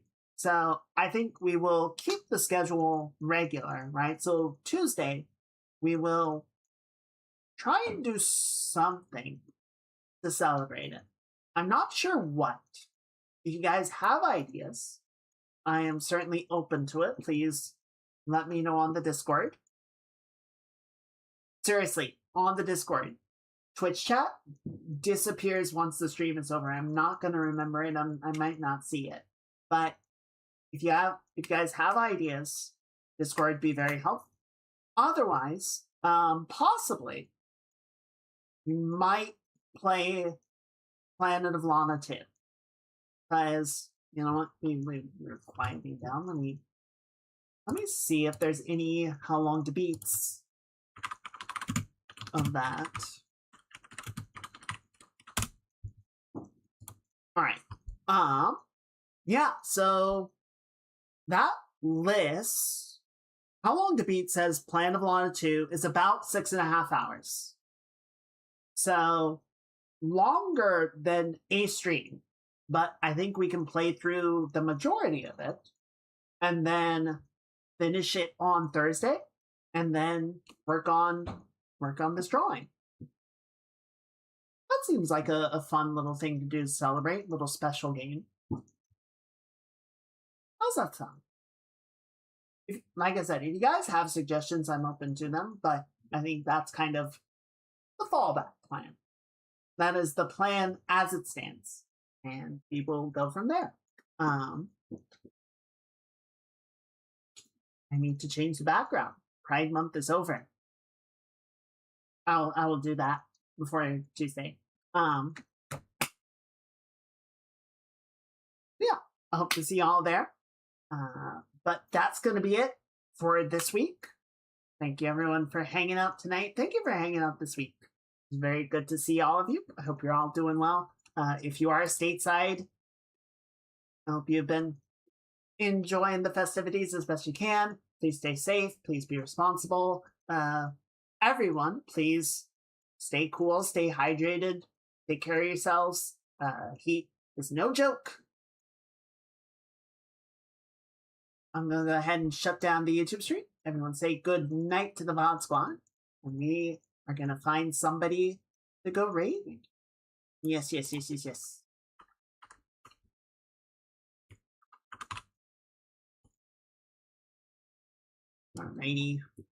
Bye, YouTube.